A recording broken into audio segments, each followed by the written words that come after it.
Thank you for taking the time to click on Lore. We hope you enjoy the show. Don't forget to like and subscribe here and follow us on Twitch at www.twitch.tv/slipperysteve.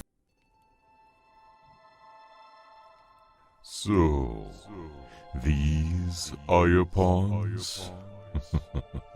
Not pawns, heroes.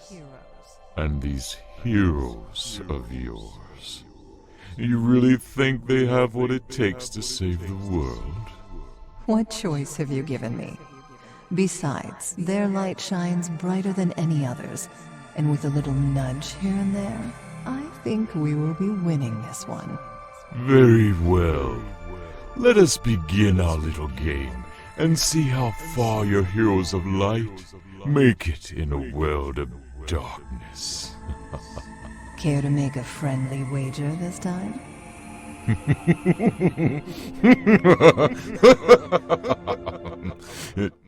Yes. Welcome, League of Rolling Expeditioners, to the Forgotten Realms, where goodness and light war with evil and darkness, where great beauty can hide an ugly secret.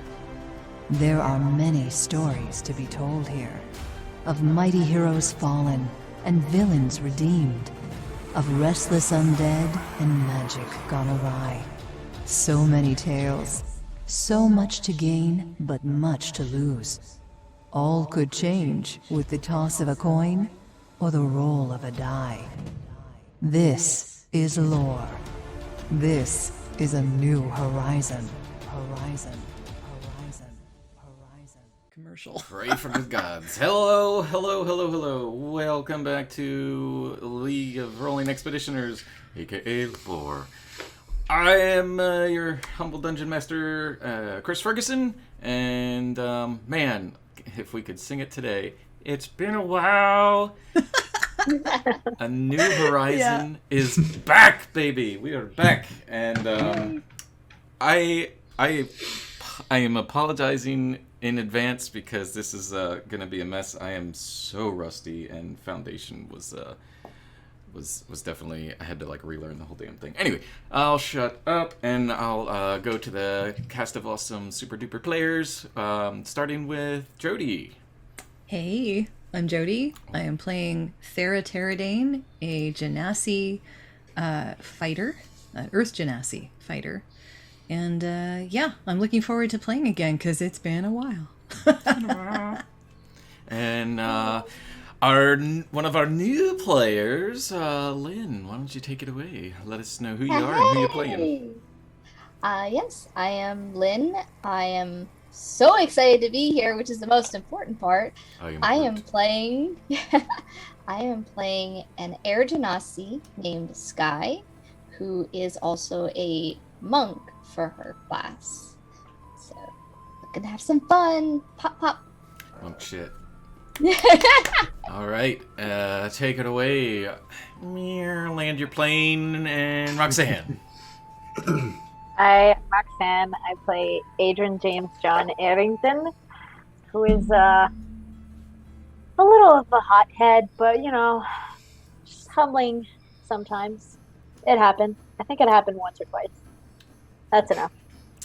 We're good for like 2 more months. If you've seen any of the previous episodes, you know exactly what she's talking about. So. Oh, yeah. And last but not least, our DM from Monday, Mr. Matthew Goddero. Hello, everyone. My name's Matthew. I will be playing Regal Spitfire, a kobold black dragon draconic bloodline sorcerer. He is small, stout. Well, not so much stout, but an intellectual, raised by wizards to live beyond kobolds' natural, short-lived lives. So he does spend his time sounding and seemingly being smarter than he actually is, but obviously his kobold nature does kind of creep in and out when you least expect it. At least he has the ability to make it smell good. Mm-hmm. Yes. Yeah, We appreciate that. A surprising I feat forgot for about kobolds. that. We still appreciate that. Or we will. Please remind me. What was it? It was something No. farts. Yes, it was something Marshmallow. farts. Marshmallow farts. Marshmallow farts. Yes. Marshmallow farts, yes. Yes. Okay. We can't let that down. No. Oh. Now the audience is going like, I don't understand. It must be an It's inside okay. joke. It is an inside joke. Jody. All you need to know is my nickname is Marshmallow Farts. Yes. See, Jody, now those people now have the FOMO. Okay, that's true. This is the true. FOMO. Okay, so yeah, I just want to remind some people real quick on the stream. Our channel name has changed from Slippery Steve, which who the hell's that guy, to L.O.R.E Live Play, which, you know, branding 101 matches up with all the other shit. So yay to that. Boom, we got our Monday campaign that launched this past Monday, so go on our YouTube and check that out. Our links are down below. That's every other Monday, so it's not going to be weekly like this super special show is. And, oh yeah, we joined up with Extra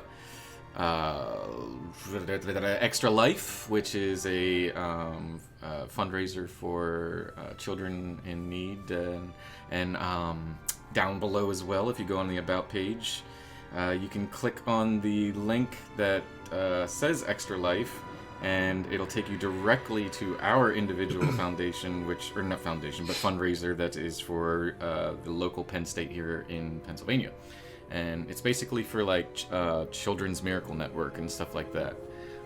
Providing video games and all kinds of really cool stuff for kids in the hospitals and children for needs. So go check that out, and don't forget to hit that follow button so that you can always keep tabs when we're live, which is Mondays and Thursdays, and every last Saturday of the month for our one-shots that moved. What else? I know I'm missing something. Oh yeah, Foundry. Foundry, you may or may not see a little bit of that tonight. It is our unofficial sponsor. So, yay, big moves in the right direction. Yay! So. With that being said, Matt, you want to take over being DM? All right. Where are we? We are here. Okay, you're this, you're this, you're this. Great, let's begin. So, where we last left off, the gang had just defeated the Red Brand, the clan, whatever, and it was at the Red Brand hideout. Bad guys. Yes. The bad guys, yeah. The bad guys, yeah. With the red armbands. The indeed yeah. bad guys with red stuff on them, yeah. Yeah, the red stuff. and After a great start. They discovered Glassstaff, and a very, very, very weird twist to the whole situation that he was actually planted by the good guys. I don't remember the name of it right now, but L.O.R.E. yeah, the gang doesn't know whether or not to trust that issue or that whole truth. L.O.R.E. no. Yeah. Exactly. There you go. So then they made their way. They also the big Nothic inside. They made a bargain with the Nothic to leave it alone and keep it fed, where it kind of like bargained with them and let them take the treasure that it was looking over, which it wasn't 100% all about, but things. Wasn't there a persuasions. goblin involved in that? Yeah. Droop. Droop. Droop. Yeah, good old Droop. Yes. And Droop And a to the rescue. family that we rescued. Yeah. That's right. And yeah, so you got the family back to town.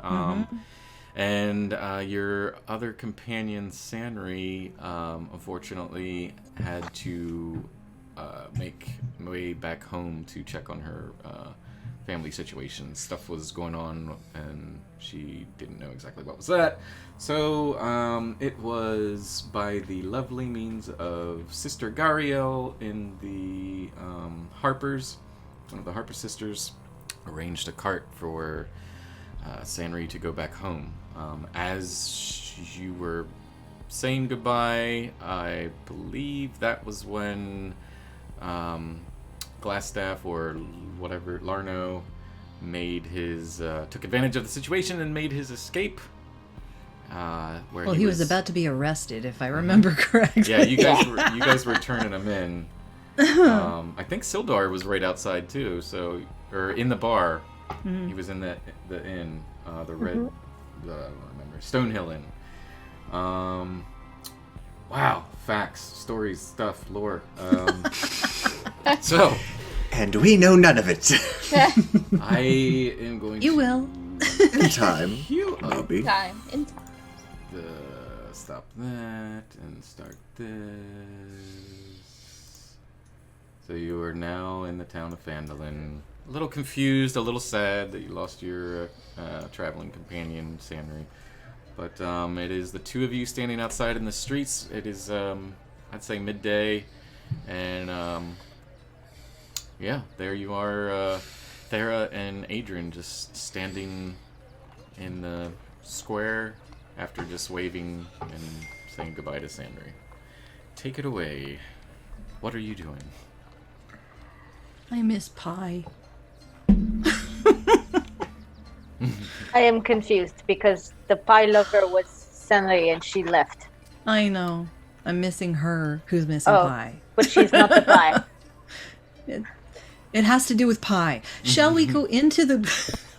Why don't we go into the pub and the Yes, inn? we need to find more people to help protect me because as much as you are very strong, I think you will need help. For no reason whatsoever. Yeah, you are a handful. I am very worthy and I need protection. You are correct on that. I'm just gonna go over here. A whisper comes across your ear, Thera. Accurate.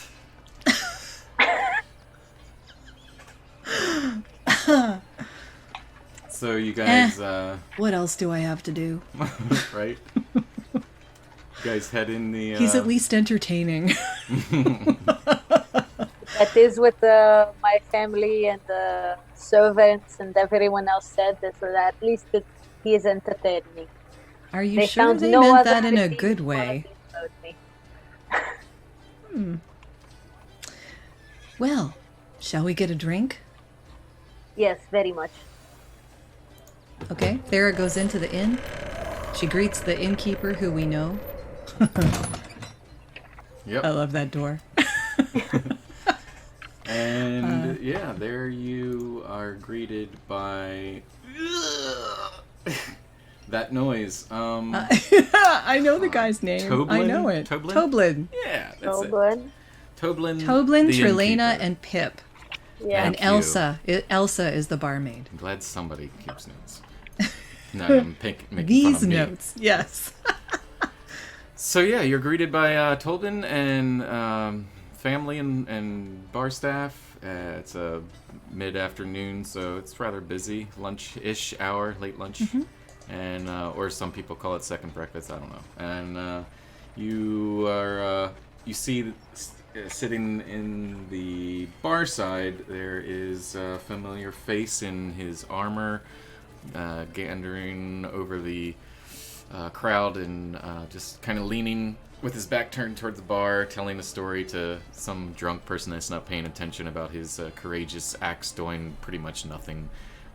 But yeah, you're pretty sure you're familiar with the face. I ignore him.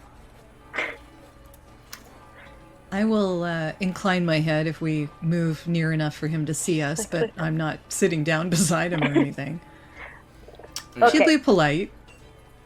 I will She doesn't not. expect Adrian to be. I have no reason to talk to that man. Let's proceed past him. Now I will take a piece of paper out and I will write an ad so that we can find people to replace our past companions. Are you trying to like be stealthy so you aren't seen by Sildar? No. Oh, No. Okay. I just ignore him Oh, okay. very overtly. Okay, no problem. Yeah, I guess he didn't notice you, so. He says he doesn't notice us, but everyone notices Adrian. Come on. It's true. That's what Adrian They thinks. can't anyways. help it. They can't help it. Yep, Okay. accurate. But over it takes a little bit of time, but after he's wrapping up his conversation and realizes that nobody's paying attention to his stories, he kind of looks for a new audience and glances over and sees two familiar heads. and you just hear a tankard slam down on the table, and he's like, "Well, if I can't believe my own eyes, it's Sarah and Adrian. How are you?" We are well, thank you. Where is the rest of your party? They have left. They have departed. Sad. So, did you manage to take care of the thing at the thing? We did, Of course we did. of course. And what of the individual running the operation? He escaped. Just as a DM, I'm suddenly remembering those two had a conversation at the end before the thing. So FML. I think your brain is a little bit fried. You talked to him. Remember? He looks in. You might have drank too much. Or it's just your personality. I don't know. I can't tell the difference. All possible. You know, accurate. Yeah, whispers. He looks over and he says, "So then, where did Glassstaff get off to? Did you turn him No, in, I did or not. did he turn We himself Yes, we in?" turned it. We tried. We attempted to. He escaped. Well, this isn't good. It's not our fault. It was the guards that were clearly undertrained and incompetent. Is there anything that you have on him? Any information you care to share? Maybe enlighten me a little? He is a shapeshifter. He disguises himself. So, he's not Glassstaff? He's Glassstaff, he's L.O.R.E, and who else? He must have many identities. And He's a lesser man. Lesser men usually have multiple identities because they do not trust their own identity. did he answer for his crimes? Like we said, he escaped. Because of your guards of this city. Right. Well, there's a lot going on with that whole situation. The issue at hand right now is, I mean, I guess as long as the red brands are no longer a problem, but there's still the issue with the town mayor Harbin Wester and this whole issue. Was he in on this, or what's going on with that? Out of character, do we remember? I know he told us, but I can't remember what he told us. It's been too long. Glassstaff would have told you that, or the character that blah blah blah played, told you that Harbin was in their pockets, and that's why he wasn't doing anything about the red brands. Okay. Well, so The red brands are gone now. So. the red brands are gone, so the mayor is no longer in their pocket, which means perhaps you should find a new mayor. Yes, I was going to suggest that. You should elect somebody that is less of a coward. Someone who can't be bought. He starts doing one of these and sticking his nose up in the air, feeling like you're talking about him. I don't know of anyone other than myself. More but than I do not honored want to do it. accept that. What's that? No, I would.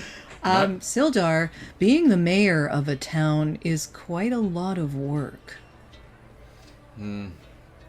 Yes, but I'm the local hero. Local everyone heroes looks up can to be me. bought very easily. You need somebody more rich, because rich people can't be bought. Well, I think Sildar has never been bought. I stand firm. Really? Indeed. I just look at him up and down and go, I don't think you have enough money to assume that position. Well, It's okay, you have other qualities, but that one will not be one of them. This is not up to us, of course. You know, people in the village need to allow you to do that, do they not? I certainly think that I could maybe turn I'm some not sure pages how the and- mayor was brought in before, but Well, if the mayor was in their pocket, then that's certainly something we could expose to the town, and maybe I am not saying you should not. He could I'm only be- saying the replacement. How is that person found? I believe the town just puts it to a vote. Well then, the town Electorally? could put it to a vote. Okay. That sounds good. Plans in action. I like it. And he turns to order around for everyone, and motions for one of the barkeeps to come over, and she comes over and takes your orders if you're drinking anything or eating anything. Ale, I think I need a drink. Wine, please. Wine and ale, okay. Thank you. Right, coming right up, okay. And she buggers off, and we'll cut camera over to Sky and Regal.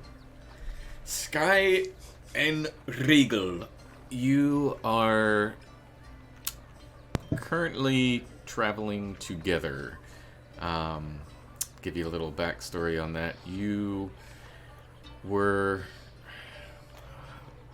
let's just say, making your way on the road.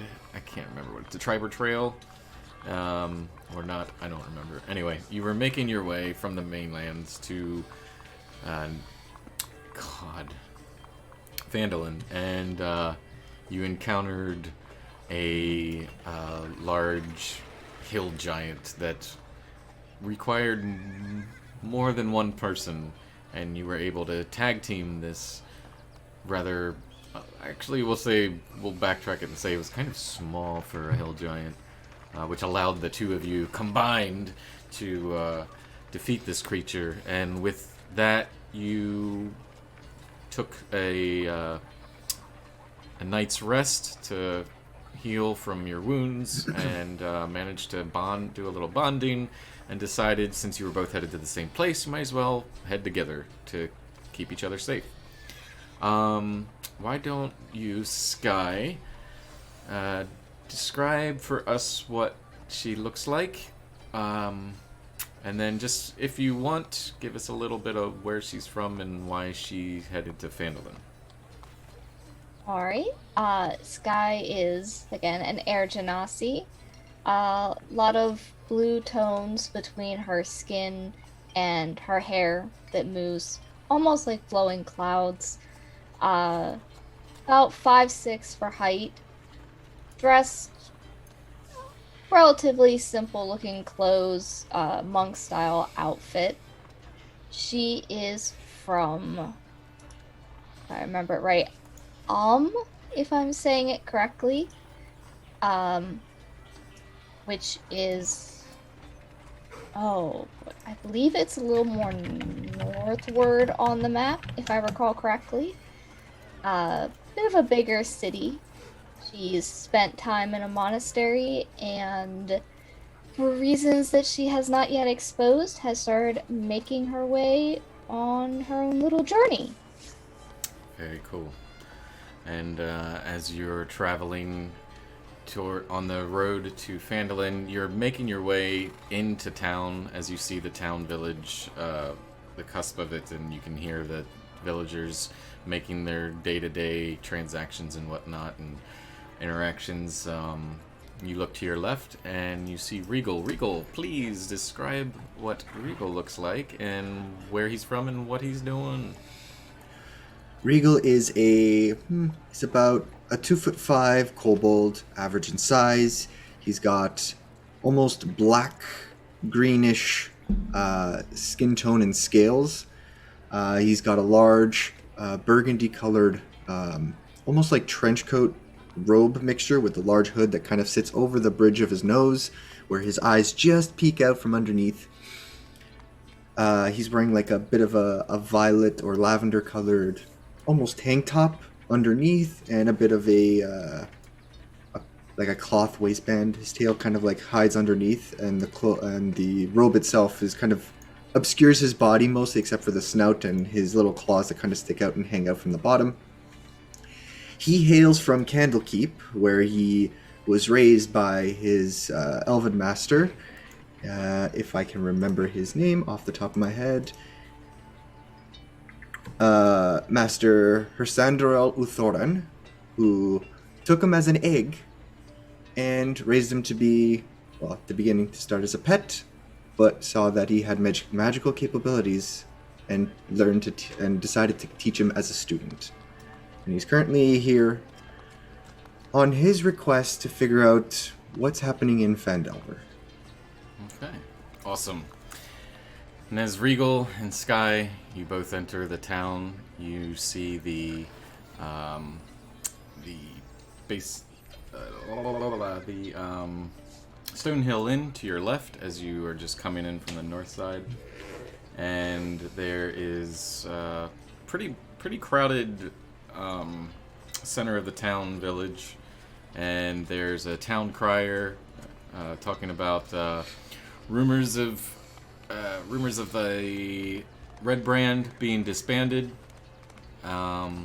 Mayor is not taking any visitors for the day, and yeah, it's your choice as to where the two of you decide to go. If you want to interact with each other a little bit, or what are you what would you be doing as you enter the town? Well, Regal knows that he has to do a little bit of digging in terms of information, so his thoughts would be, as he presents it to Sky, well, what do you think? Should we go to the local law enforcement? Or should we go to the local tavern? The information may vary based on what they're willing to give us. You'll see her head kind of looks from one direction to another a few times, and it sells on tavern. How about the tavern? I could use a drink. It's been a long walk. Let's get a drink. Very well. we'll head towards the tavern. All right. As you both enter, see a rather busy tavern in the red. Shitballs! Why can't I remember this damn town? Stonehill Inn. There is a gentleman behind the bar, as well as a woman about the same height, and two barkeeps kind of making their way around, helping take orders, bringing drinks back and forth. And let me stop this for a second, as you are now in the town. Jesus, that's loud. Okay. There we go. And yep, there we go. Okay, so you guys are you enter the tavern. What would you like to do, Regal and Sky? I would suggest we find a place to sit. Sit. Okay. One of the hostesses, well, barkeeps, whatever, lady comes up to you and greets you and says, "Hello, greetings and welcome to the Stonehill Inn. How may I help you?" We are just here resting for a short period of time. Is there a seat available? Oh yes, of course. If are you traveling? Are you regulars? Or have you been here before? We are new to town. Okay. And she looks at you both as she sees the air genasi and the little kobold, and as she's speaking to you directly, looking down, she says, "Yes, if you're looking for a place to stay, we do have one room available currently, and there is a table in the back corner if you would like. There's sometimes people just tend to make their way into your tables and sit down. I'm just gonna give you a warning, it happens. So What about your best drinks? I need a drink. oh yes, what would you like? What's your house special? I'll try something new.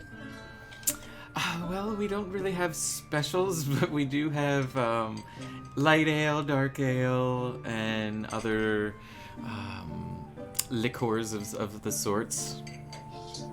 Light ale will do. A light ale? Yes. Very well. And you, sir? Do you by chance have any teas? Oh, yes, sure. I was really hoping that you didn't say any type of flammable liquors. Yes, I will get that right away here. We have a special green tea with a bit of ginseng and honey. Sounds lovely. I will take one of those. Okay. And we will park ourselves over there by that table. Okay, you make your way to the corner table in the back. It's one of the booth type where you go in the sides and it's all big and round in the corner. And give me a perception check, Sky and Regal. Perception. First roll. Hey. Oh. That's a 22. Nice. And 16. Okay. Out of all of the people there, you can't help but you can't help but notice the get you up here, you little bitch. There is a tall, handsome gentleman sitting with a very large earth genasi. Sky, that is the individual that catches your eye off the bat. And Regal, you can't help but looking at the fancy dressed individual sitting next to her. And they seem to be having a word with a gentleman that, as you see a barmaid come back and dropping drinks off at the table. And there's a large man in his armor, looks paladin-ishy or fighter-ishy. Nobody that you would know, but he's talking to them and they kind of look uninterested in anything he's saying. But they definitely, the three of those individuals seem to catch your eye more than the rest of the gang. He looks ishy. Yes. Regal, have you ever seen an... Wait, what kind of genasi is she? Is she a genasi? You see her peaked very much with interest. She looks of your kin. Extended kin, that is. I would gather by the skin tone, the somewhat chiseled figure, and even the texture of her skin might be an Earth Ganassi. Wait, is she wearing shoes? Can't she have boots? I don't think she has boots. How can she even? I mean, I don't wear shoes. And I kind of just... I do not. How can she even? I love that. That was the most adorable thing I've heard all this. Okay. Yes, I don't wear shoes either. How did I miss that? How can she... Got it. Alright. Saving that one for later. Thera and Adrian, give me, what's your passive perception as you're talking to, Sildar? Passive is... Yeah, that's a pain in the butt to look at, Well. but on D&D Beyond Passive it should be your perception, bottom mine's 12 as well, yeah. 12? Okay, cool. Yeah. Yeah, you would notice the two that walked in, not right off the bat, but as they're making their way to the table. You know the like the scene in just about every movie and TV show where like there's the people sitting down and then there's the people walking and it's the slow-mo, like two of them looking and you're locking eyes like Yeah. what? Huh? Like who's that kind of I thing? imagine Sky and Thera are kind of like... Yeah, it's They're adventure. new. It's adventure at first sight.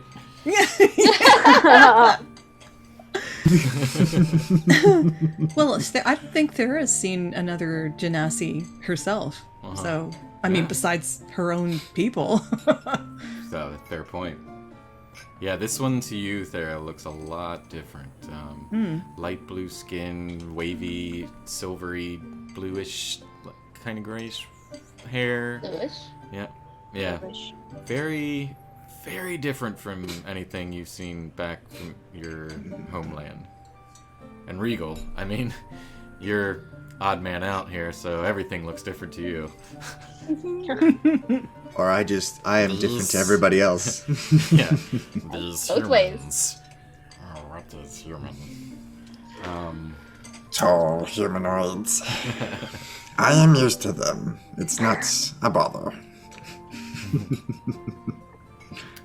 So yeah, everybody kind of like is now doing the whole lock eye, like interested in the other party kind of thing. What would I will go back to Thera and Adrian. What would you guys like to be currently doing?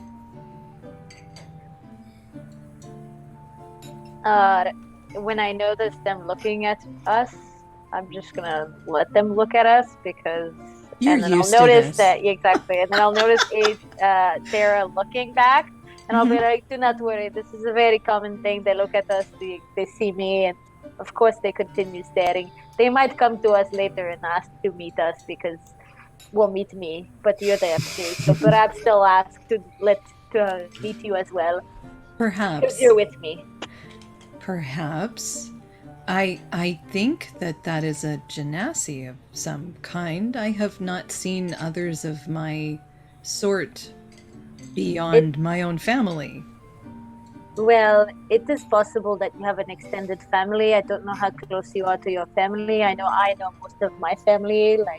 My family does not look like that. My uncle, John Arthur Theodore Errington, and he is married to Meredith Jane Errington, born Thornhill from the Thornhill family that you might possibly know. But the Thornhill family, that's not a very common family in Sorry. The Erringtons. She drinks. I was gonna say Constitution saving throw. She's getting tired. Bored to death. That was awesome. Awesome, Adrian. Taking advantage of this awkward moment as he sees Thera yawn, you just see Metal Glove slide in between doing one of these, like waving. And he's, you're still here. Yes, back to the important matter of what, shall we, I think we should go to the, I think we should. You and Adrian cannot be in the same place at the same time. What? I had an uncle like that. John Perrin Wallace from the Wallace family. He would say that sometimes there's some people that they're not made to be in the same room, and it's best if they're in the different rooms. I think you are best being in a different room than all of us. Yeah, Thera, you get a vibe like there's two alpha males now, like trying Space-time continuum, okay? If she had any idea of how to verbalize that. It's like they're two sides of the same coin. Oh, it's awesome. No, I am very different. I do not know why you compare me to this man. Oh my goodness, and she's caught in the middle, just kind of watching them. I'll reserve the feelings for later, Adrian. I think that we should take this into the town hall and report the mayor, Harbin Wester. Why did I forget his name? I worked for him. That's weird. Must have been the alcohol. I think we should been do this. drinking a lot.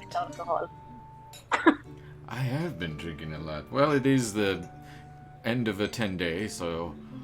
Perhaps it's best if you go when you're sober, so that your claims are not taken for a drunk man's claims. Casts And if greater you wish- restoration. I'm fine. Yeah. If you wish to take on the position of mayor, I would suggest you be sober when you do so. But I'm a lot more confident with the drink. If you need the people drink to will be want- confident, Fine, then you are less a man. fine. And he goes and buggers off. And I look at Thera and I say, "You're welcome. I got rid of him." Thank you. as he's walking, he notices the fur. I'm sorry, not furball. Jesus. Notices Regal and Sky. You two sitting in the corner, or making your way to the corner as he grazes. Doesn't even see you and bumps into you, Regal. I don't take much mind to. I don't pay much mind to it. And he doesn't either. He just kind of looks around to see what he bumped into, doesn't see you, and keeps going.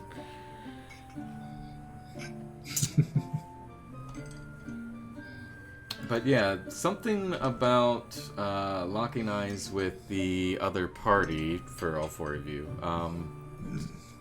It was love at first sight.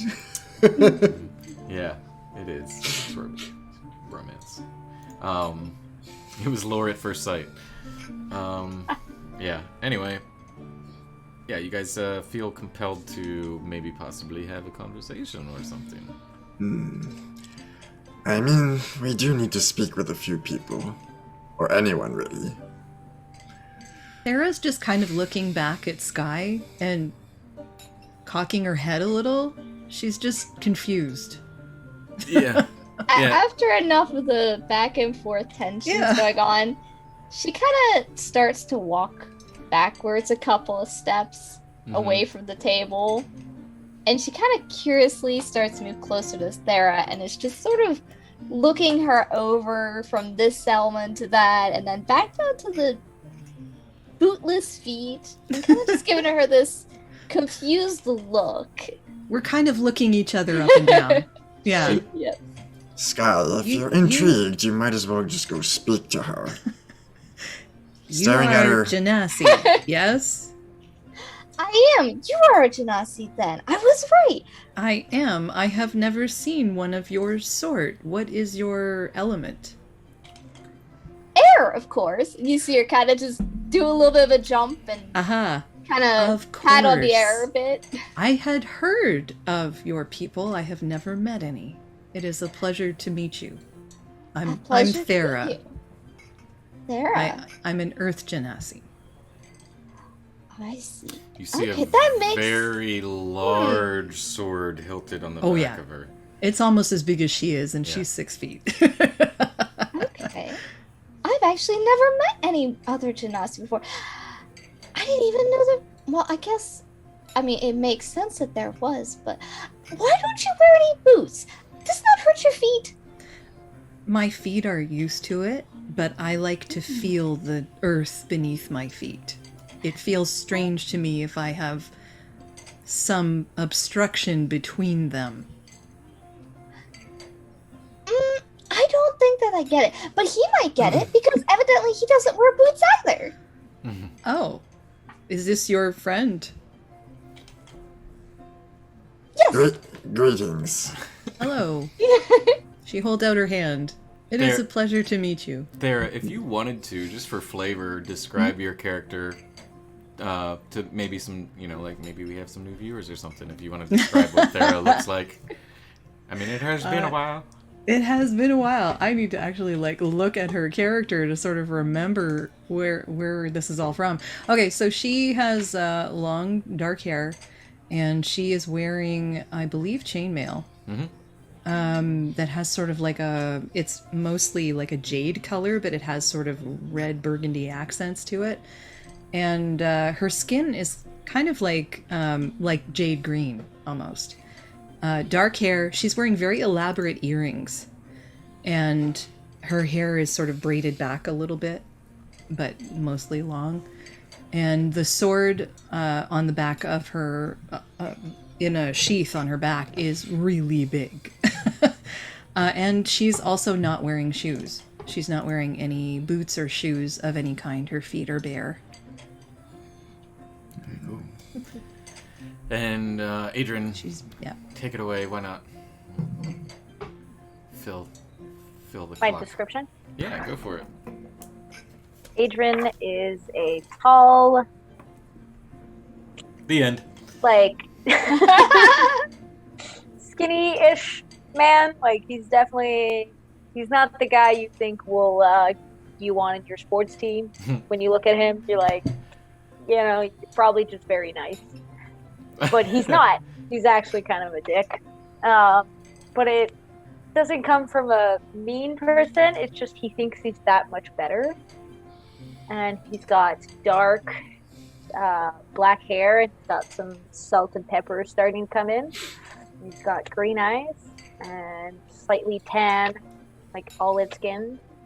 And he's dressed very elegantly as the royal person he is. Awesome. Or very rich anyways. So as Thera and Sky are currently having this conversation, what are you and you, Adrian, and Regal doing? Well, I'm just greeting the Earth Ganassi at the moment. Okay. And just, I kind of you can see just under the brim of his large hood, you see these fluorescent green eyes, reptilian green eyes. Ooh. He just kind of looks you up and down. Well, she appreciates green. No problem there is a bit of a greenish, almost like a swampy green tinge to his blackened scales and skin. Okay. And he's just looking you up and down. You come across to me as a warrior type. What was your first clue? All of you. Adrian actually laughs at that. That was a good joke there. So she has offered her hand. Has Yeah. he? Okay. You see the sleeve just covers just above the 3 or 4 fingers that he has, and then he kind of it slides down a little bit, and you see his scaly hand, and he kind of just shakes. Okay. I am Regal Spitfire. It's a pleasure to meet you, Miss. You are very well spoken, sir. What? Pardon for the rudeness, but what are you? I am a kobold. Ah. All right. What is a kobold? They are loosely related to dragons, but much smaller. Loosely. Oh. Interesting. I have never encountered any of your species before. They usually die very young. I read that in the book. That is also true. Are you going to die next week? 11. That would be unfortunate. If I was anything like my ilk, I would have died almost 3 decades ago. That is very impressive. I don't think I have read about any of them passing a year. No, most don't live past 6 weeks. So does that make you the oldest? That I know of, yes. Why 6 weeks? The kobolds thrive in the underground, in the Underdark. Subterranean, we are. Creatures of darkness and stone, to a degree. So, we are scavengers and don't live very long, compared to other more dangerous and well-equipped creatures. Oh, I see. Well, that is unfortunate, but fortunate for you, I suppose. Fortunate for me because my teacher took me as an egg, raised me to be... Come from eggs. Yes. Well, I suppose dragons do too. All right. That took me a moment. Slow. Continue. Not stupid. Yes. And Regal's not being oh god or whatever. It's just more of just giving her the chance to say what she needs to say, and then he continues. She's Almost curious. She's it's very of course, whatever you want to say. My master took me as an egg, decided he wanted to raise me as a pet, but changed his mind halfway through and decided I was adequate enough for his teachings. What does he teach you? He is a wizard. So Oh. I am a kobold of magical nature, though my magic is more innate, whereas my master's is learned. That explains earlier then. Yes, it does. And I'll kind of like, I'll snap my fingers and cast prestidigitation, and there'll just be like a random symbol of that'll appear in front of us. It'll just be kind of be like a smoky egg that cracks open, and you see like a little kobold just kind of like pop up and start shooting fire everywhere. Oh my god, I think I'm in anime. Yeah. So. And then it just it hazes and.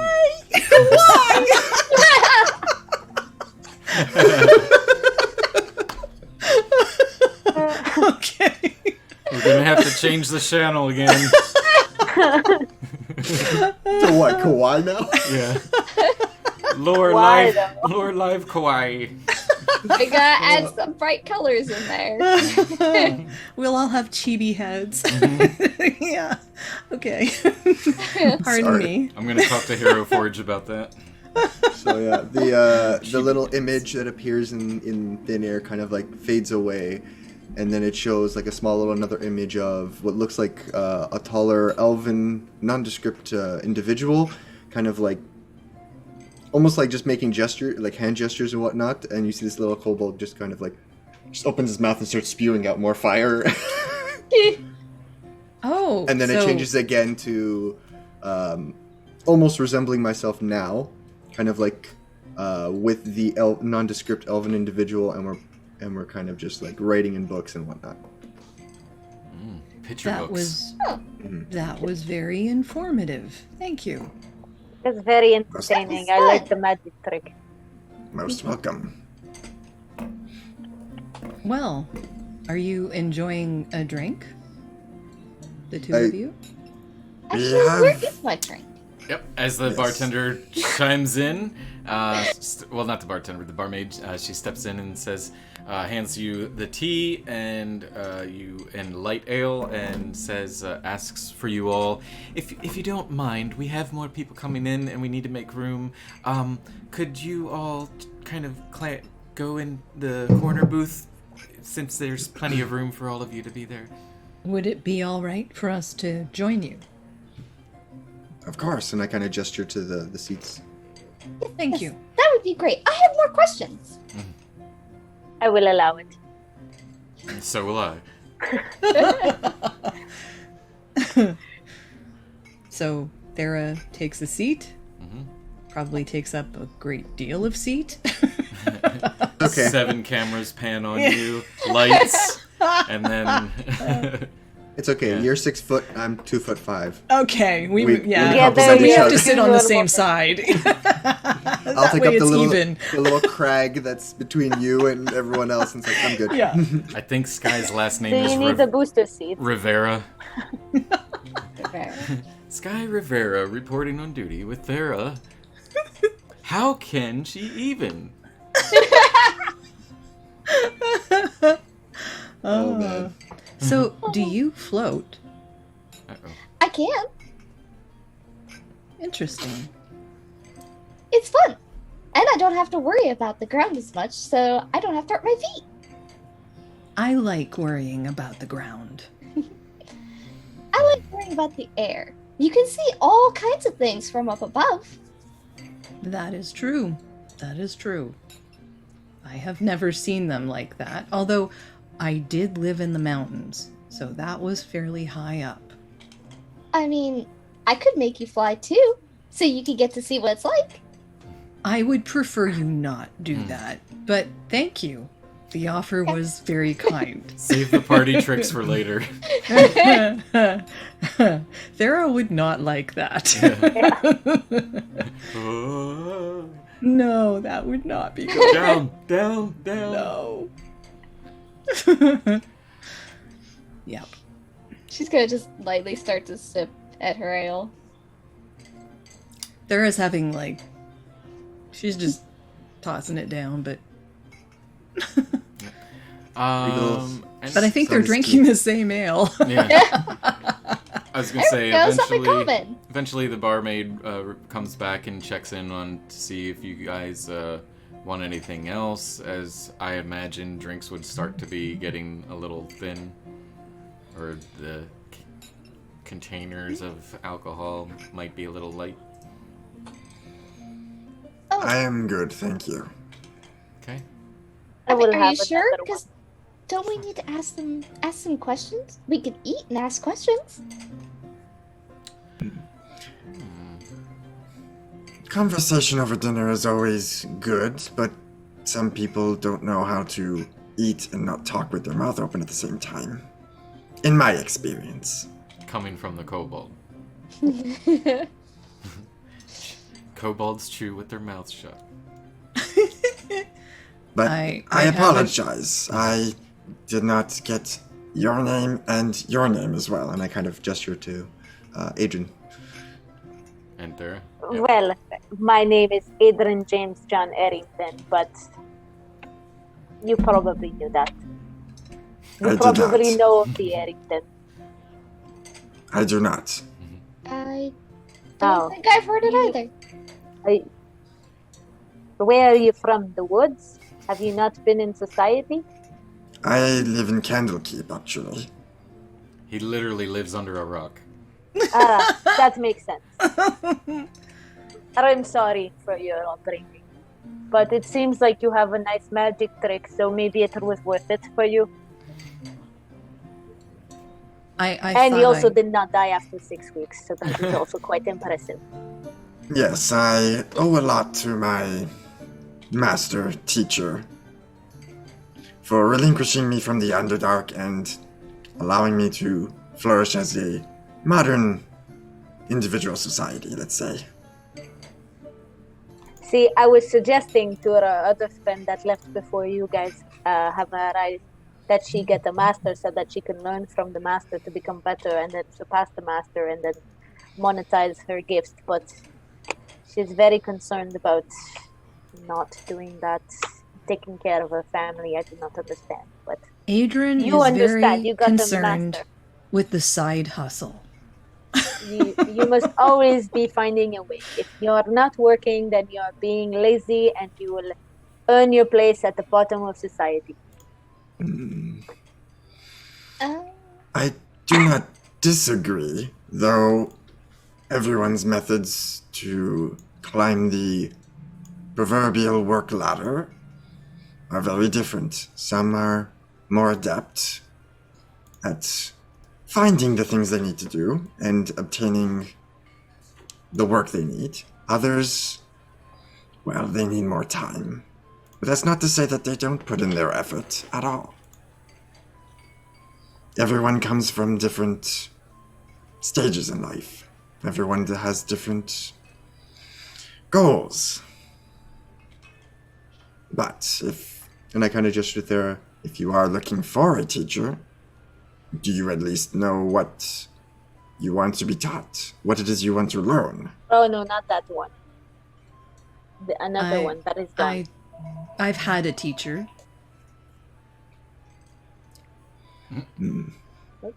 Wait, so we're talking. Wait, who are we talking about? Because now I'm confused. Oh, she is gone. We had another friend, Oh, very gifted Oh. to heal, but I told her to monetize it and find a master to learn more, but she did not. And it Priest? was of sorts. It was mostly they took care of sheep. I think was her family, and I told her she could be much more if she tried. well, maybe she likes her sheep. I do not understand why you would want sheep. Not everything is about money in this world. Though most would say otherwise. Yes. Both are true. And what are your names? I am Regal Spitfire. Oh yes, did I mention mine? I can't remember if I mentioned mine. I'm Sky. How befitting that you are named after the sky when you fly. Exactly, that's what my parents thought. So, I'm Sky. Are your think parents we- also flyers? I've never actually met any other Genasi. My parents were just normal people, but I mean, now I've met a Genasi because I know Thera. This is Barmaid true. comes back and brings a entire big plate of like a tray worth of food and looks at you, Thera and Adrian, and gives you a wink and says, "This is on the house from Toblin. Word spreads. Thank you." And You're welcome. there's another pitcher of ale, more wine, and just four separate plates of basically kind of like a house mix of sampler food, meats, cheeses, potatoes, bread. Well, You saw her like that. just. you as she have gets- outdone yourself. Thank you. Well, the town, it's the least we could do. The town certainly owes you. And I've actually, I spoke with Toblin, and he wanted me to let you know that even though your nights have expired that you paid for, we were going to hang on to the room as long as you wanted to stay. Oh, thank you. The room's on us, so we still are holding the room for you. And she looks at the other two of you and she says, "Well, it looks like you've met the right gang to be hanging out with. You're It certainly in the seems company so. of local heroes. I'll leave the storytelling for them, but I did want to remind you that we do have one available room." And she looks at you, Thera, and says, "That one's on the house too if they join you. But they have to join," and she fades out. Every time she complimented us and said that, oh, they did, they're good people, they're heroes and whatever, Adrian's just, nodding, yeah, obviously. Yeah. The whole Clear as time. day. Yep. Oh, yeah, you can have a room in the house. Yep, of course. Yeah. Thera's She just kind of raised her looking hand, over. she's like, "I'll take it." Yeah. Yep. Well, it seems that we are in the company of local notoriety. Said heroes, right? So what do you Yes, need we to are have? grand heroes. Really? What sort of... What sort of problems have you resolved for this town, exactly? If I may ask. Well, we have taken down a whole organization of criminals and its head. And we have also duped, what do you call those? I already forgot. The lady in the forest. Oh, the Hag? Was it a banshee? Yep. Banshee, yes. Mhm. Yeah, yeah. We've also, I've single-handedly defeated her Banshee. Some other... I'll give him Yeah. that. He complimented her very nicely, and she liked that. As well as I also saved Tara from she had been captured and I saved her from death and torture in a cage. I'm a very nice person like that. Quite a few accomplished feats. Yes, those are just to name a few. There's many more, but I want to know more about you. What can you bring to the table? You kind of see his brow furrow, be like, In what regard, exactly? Well, It's a you very see, broad term. we've had people with us before, and as the bartender, the hostess has told us, is if you join us, then you can have a room for free. But more importantly, you can become heroes like us. And also, I am looking to recruit more people. I kind of look over at Sky with a bit of a quizzical look, as best as I can, with that kobold face, and I mean, there might be some camaraderie between us. I am here looking... Well, my master sent me here to investigate some of the local disturbances. So I guess in this case, maybe working with the two of you would be beneficial for me and you. But I cannot speak for Sky. That is up to her. I mean, they are extremely strong. And I mean, you and your magic before, very impressive.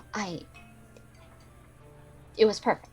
I Thank you. would be happy to join some very strong, capable individuals.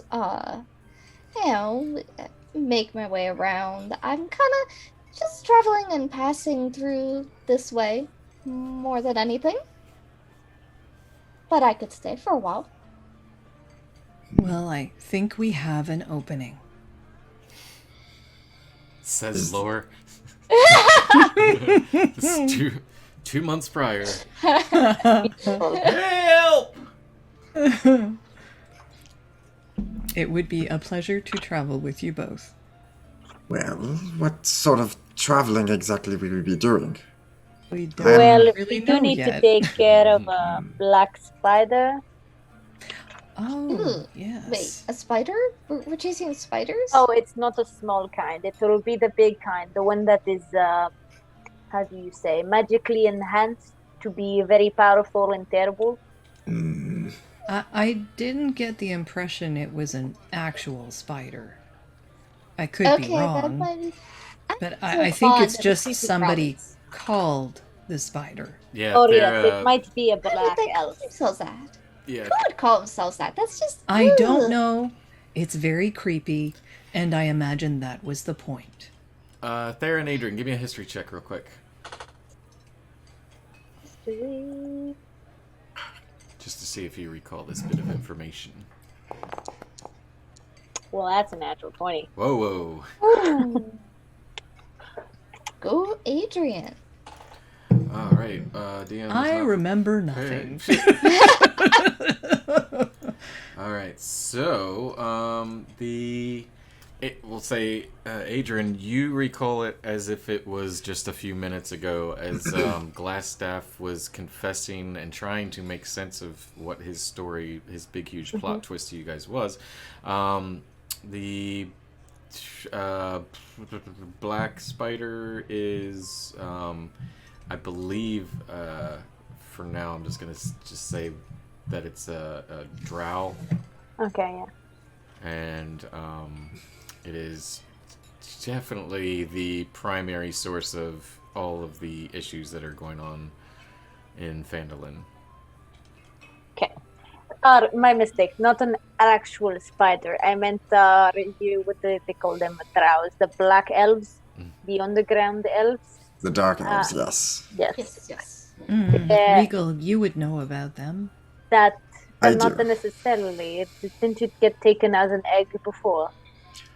I did a lot of research, and my very well. master is elven in nature, so I'm quite familiar, bookwise, with the drow, or the dark elves.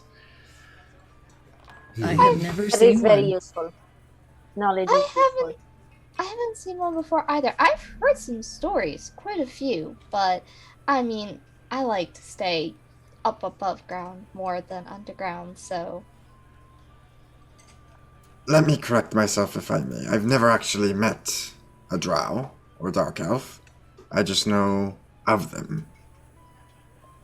I'm a learned kobold, so I would not say I've experienced or seen a lot of what I know, but I know a lot of what I have not seen. In the background, you hear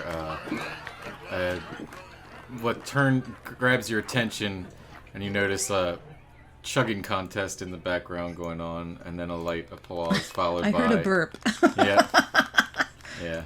The second individual's going against the other, and it's there you go. It's the weekend, so end of a 10-day. Everybody's kind of getting loose and drunk now at this point. Chris? As your he's So I have high elves on one side of my family. Would I have ever met drows, or would they have talked about drows much? Do I have preconceived notion of drows? you would know of them through your studies and through your family history of different elves. Just typical. Is there like a cousin in my family we don't like and he's a drow? There could be. You never know. There's definitely affiliation with any drow or any elven race is always going to know of their darker other half, and vice versa. With high elves, they're very knowledgeable of all elven races. So yeah, you would know of them. As far as direct affiliation, I wouldn't say any immediate that you can recall off the top of your head from your life experiences, though. Okay. But as you're making that conversation and you see that you hear from the background the chugging contest breaking through, you see Sildar raising his hands up in celebration that he won, and he kind of makes a light stumble back over to your table, and he's like very proud and got a little bit of Spittle? yeah, Spittle? foam. I was gonna say beer head, but I didn't want to go down the gutter, so I was just gonna, the little bit of foamy mouth. Just foaming at the mouth, man. He's crazy. Residual beer on the outskirts of his mouth. Sildar's got rabies. Sure. We could believe it. Broth. Yeah. He wipes it away with his glove and looks over at the four of you now and says, "Well, I see you've all made new stranger faces friends, yes? I understood friends. I'm not quite sure that sentence made sense. I think he is Reminds me very of drunk. my adventures in Neverwinter this one time when I think the people over there want to talk to you. They are calling your name. They Where? want to hear the story. Back there. Back further on the give corner me of a the bar. deception check.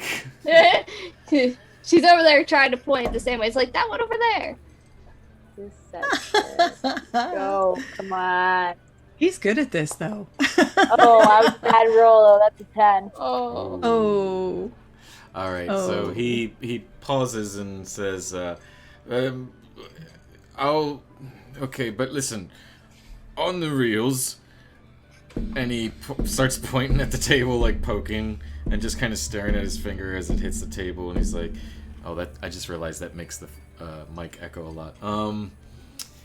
He's like I've got a plan, and I need your help. So Can you you do. form this plan when you are sober? yes, it'll all be fine. Listen. And he looks over at you and he leans down, Regal. He's like, listen. You know how the drunks do when. Yeah. It's I'll snap my fingers, and he now smells like cinnamon rolls. marshmallow farts. Here we go. Oh, Sir, you're Oh. a bit. Sarah's eyes widen a little. Oh. yes, no. Sir, your intoxicity is kind of taking Yes. over your motor functions. I would recommend having some water. And I'll kind of like, I look around. I would recommend asking the barmaid for some water, sitting down for at least an hour and a half, and then Listen, maybe there's- reconvening. There's no time. I need you. Is there a fire somewhere? I need all 6 of you to go see. And he's like, trying to buy time. Oh, no. You need to No. see I'm gonna get up. Quelling Alderleaf. Gonna get up, go behind him, Mhm. and then turn him no. the other way. Oh no. Okay. And where'd you go? Listen. And he turns back around. He's just like doing he knows he's getting the idea of what you're trying to do. He's like, go see Alderleaf and do it now, and she'll take you. Find the druid. Druid will get you the save Gundren, and he allows you to push him away. Wait, Gundren? Yes, the one we need to save. One of the brothers that was taken away. Yes. We Who need is to this save him. druid? He's probably talking about the person who will help us. That is at the Elderleaf. So is he talking about something actually useful, or is he just drunk? Because That was very useful. I would, Drunkards always tell you exactly what's on their mind. It's just a matter of piecing together what actually comes out. In the background, you hear this. I've got to pee. That's what's on his mind. Yes. So it looks like we should find the druid In Elderleaf. in. Perhaps we Elderleaf. leave there tomorrow morning. Yeah. Are the you two up name- for it? The name was Quellen Alderleaf, and you, Thera. Is that the druid in town? No. That is That's Thera. You would know of this person because you've been here before. Quellen is a little halfling that has a farm. It's called the Outerleaf Farm. That's not far from here at all. It's just basically right around the corner, and then it's opposite of the what's his name? Eatermath Orchards, where Eatermath. I can't say his name. Eatermath. Anyway, he's up in the far left. She's in the bottom right. So it's not even an hour walk. Could take you 15 minutes. 20 minutes to walk there. Is this something we want to do now? Because he said it was urgent, but I don't know. He's been drinking. Didn't you talk to him earlier? Wouldn't he have told you if it was urgent? He might have just been given this information. That's fair.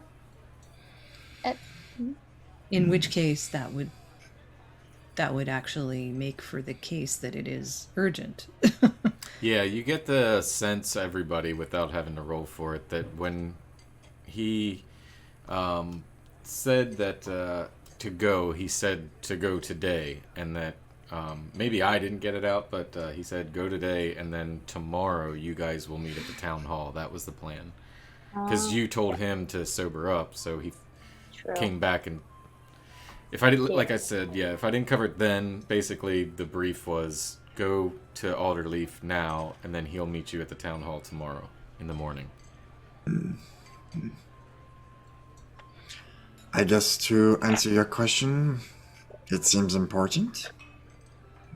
Would you need our assistance? Yes. Very I well. think that would be very good, yes. You see her grab a few more pieces of the food and just start real quick. Just Okay, so before or as we head out, I'm going to, once we're outside, I'm going to put my arm out in front of Regal and Sky and open my hand, and there's a potion of healing, and so I give them each a potion of healing, and I say, do use wisely if you need to. Regal, as Adrian puts his arm out, you kind of go under it without notice, as Adrian is quite tall and you are quite small. But I was gonna say before we left the bar, what I was gonna do was because I had not touched any of the food. Just as everybody's getting up, I look at the food and be like, "Oh, I need to finish this. I could not let it spoil." And then I immediately just and then snap my fingers like 2 or 3 times, casting prestidigitation and cleaning up and making it look as if it was just washed and even myself less dirty or spot ridden. And I'm just like, Nice. and then immediately get up and just kind of slowly follow. very cool. Anybody else doing anything before you roll out? she already got her last snacks. Yeah, maybe just putting away some of the bread, cheese, whatever into a folded napkin or something like that and putting it in her pack. Just so we have, some food on the way. Just in case. Okay. All right. Then with a swift swing of the door, you guys, all 4 of you, leave together as a newly formed adventuring party, possibly. And with that, we're going to go ahead and take a quick break, comfort break as we call them here now. Thank you, Jeff Grimwald. Grimwood. Oh, Jesus. So stay tuned. We got some tunes and cool stuff for you to watch and listen to while we are gone. We'll be back in about 5 minutes or more. Usually about 5-10 minutes, no more than 10. So stay tuned. Stay tuned, my lovelies. We'll be right back.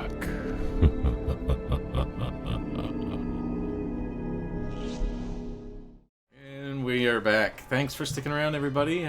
Thank you for popping in chat and hanging out. We see you, Percival, if I pronounced that right. And just a quick reminder, we are doing this thing for Extra Life, which is down below. If you go into the About section, you can see it and click right on it directly. If you want to make any contributions, they'll go directly to Extra Life's foundation for a charity fundraiser for Penn State here in Pennsylvania, which is basically the Children's Miracle Network up there. And I think it helps out Thon, if I'm correct, which is the Pennsylvania's Penn State thing. Anyway, we'll pick up where we left off here. You guys have all met and came to an mutual understanding that it would benefit the four of you to team up together, and you have shared interests. And good old charismatic and now drunk Sildar convinced you to go see Outerleaf at the Outerleaf farm. Quellen is the name of the individual, a female halfling, and you are on your way to go see her, I believe. So what would you all like to be doing in the meantime as you're walking? I will thank Adrian for giving us the healing potions. Yes. Thank you. Those will come in handy. How Yes, much, well, the people that I fight with, I want them to not die so that they can keep me alive. how much conflict do you seem to come across? Well, we are grandiose, so people tend to be jealous. But also, we tend to not let bad people get away. That's fairly accurate. Yes, we tend to get drawn into conflict in order to help people, and that puts a giant target on our backs. So if you have an issue with that, you probably would want to make sure that you have made the right decision. It's a job requirement. Yes. Well, You guys look out for each other pretty well, right? Yes. Okay. The main priority is protecting ourselves as a well, group together. They both are still on their first original characters, so far so good. well, advantage with numbers is always better. But duly noted. Neat. I can hear your cat purring. Great. There's always cats on this show. So we're good. Cats are It's everywhere. pigeons and cats. Hey, they'll take over the stream. Just to watch. Yeah. We got furballs and furballs. So yeah, you guys make your way to the farm, and without having to look far, Thera, you actually take the lead, and you recognize the farm. Pretty lush, surprisingly, a very lush farmland. Potatoes you can make out from the distance, carrots, tomatoes, all kinds of vegetation growing. Not what you were used to from your previous visit back when the red brands were more of an issue, and you recall that It's been a day. it's been a day, but there's been a lot less issues with farms being raided and Okay. crops being stolen is what I'm trying to get at. So Okay. it's not just a super big old not untouched farm. I mean, it's still rather bare, but it's a lot more lush than you saw it last time. So it looks like things are kind of starting to turn around, like there's some light at the end of the tunnel here. Good to know. All We right. are the light. Yeah, not too far away is the front porch to the elderly farm. What would you all like to be doing? Approach the front porch. Knock on Era the door. can take the lead if you would like, and hail the farm. It hails back. Hail you, Thera. Since Greetings. Sarah seems to know what she's doing, Sky's just gonna meander right behind her. I'm gonna go behind both of them. Regal, I take it you're taking the back. It's as if we I'm need a just- marching order. I'm just following up, and I have like a little book, and I'm writing down just some notes, and kind of like muttering to myself. Observations. Yeah. All right. So as you approach, you, Thera, you step to the porch and knock on the door. Moment goes by before anything or anyone answers, and forgetting who you're looking for a second, you see the door slowly creep open, but no face, and then remember to look down. Okay. Yes. And I'd say mid-40s, young halfling, dirty blonde hair with some grays showing in the front, hanging in the center. Rather easy on the eyes, halfling individual. This is Quellen herself, and she answers the door and says, "Greetings. How may I help you?" Hail, you are Quellen? Yes, I'm Quellen Alderleaf, and this is the Alderleaf Farms. What We seems were to directed here by Sildar, who said that you had some information. Oh, yes. You must be here, son of a bitch. Hang on a second. Yeah, Is she- One of your NPCs swears. It's funny. They have a I tick. guess everybody's got an issue with Sildar. That could be it. Taken out of context, yes. Son of a bitch. Yeah, she looks to you and acknowledges, and then gives just a kind of a grin and says, "Yeah, he probably sent you about the druid."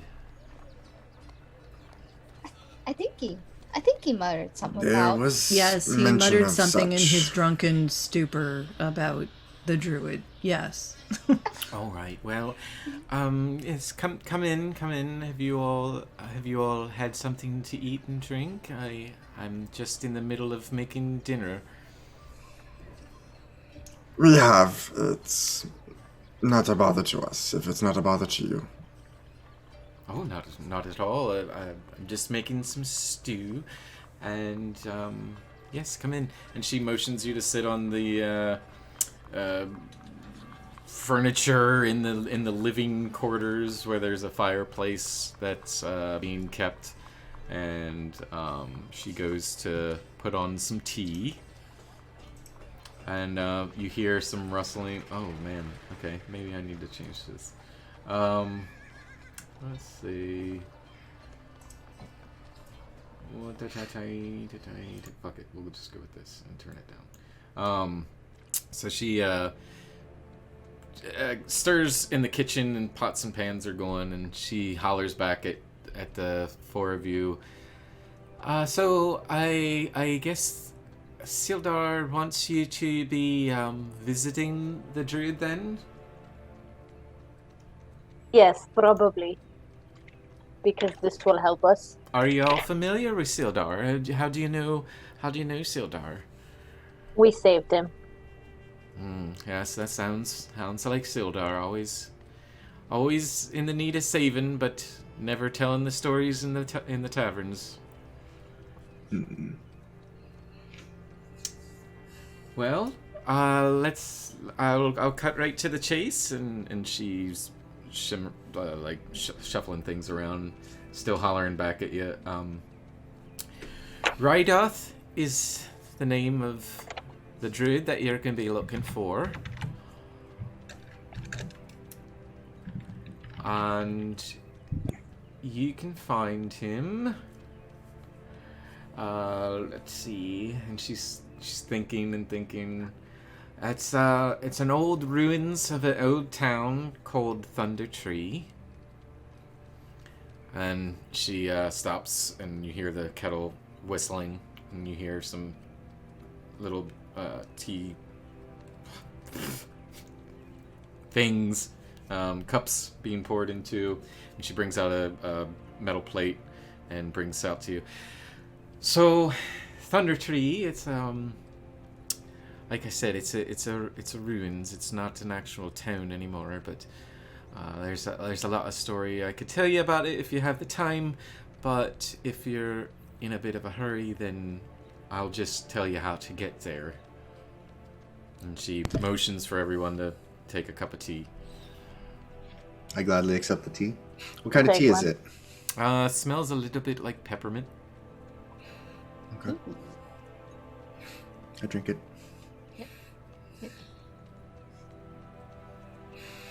Drinking the tea. Continue. We are not privy to the information as to why we need to seek this druid. All we know is this Sildar told us to come speak to you to find her, him. There is them. a dwarf that needs saving named Gundar. Is it Gundar? Yes. Gundren. Gundren, pardon me. Gundren. Yes, And- rumor is struck the town pretty hard. It's quite a loss. We're hoping for the best. And she looks down, kind of sad. He's kind of like the town spirit. We Does would it- like to help find him, but it seems as if we need to find this druid first for that, correct? You'd definitely want to be seeking out Rydath if that's the case. If Sildar sent you, then I imagine he probably believes this druid Rydath would probably know where to find him. Have you heard anything? And she looks at you, Thera and Adrian. About what? About Maybe, possibly where Gundren could be being held, or is he dead, or what? Anything? We have heard some things. thought he was held, not dead. Yes. Yeah, give me a history check real quick from the both of you. The both of yeets. Yins. Yous. History. History. Where are you, history? There you go. I apparently know nothing. That'd be a 14. 14. Okay. Anything above a 12, you guys would remember that. I got an 8, so let's ask Adrian. Here, I'm gonna switch to this because that other track is annoying the shit out of me. So you would remember that Glassstaff did. Let me see. Spill some information about knowing the whereabouts of Gundren. He didn't say individually a name. He just said he would know. He might have some information that you could use about somebody that is missing.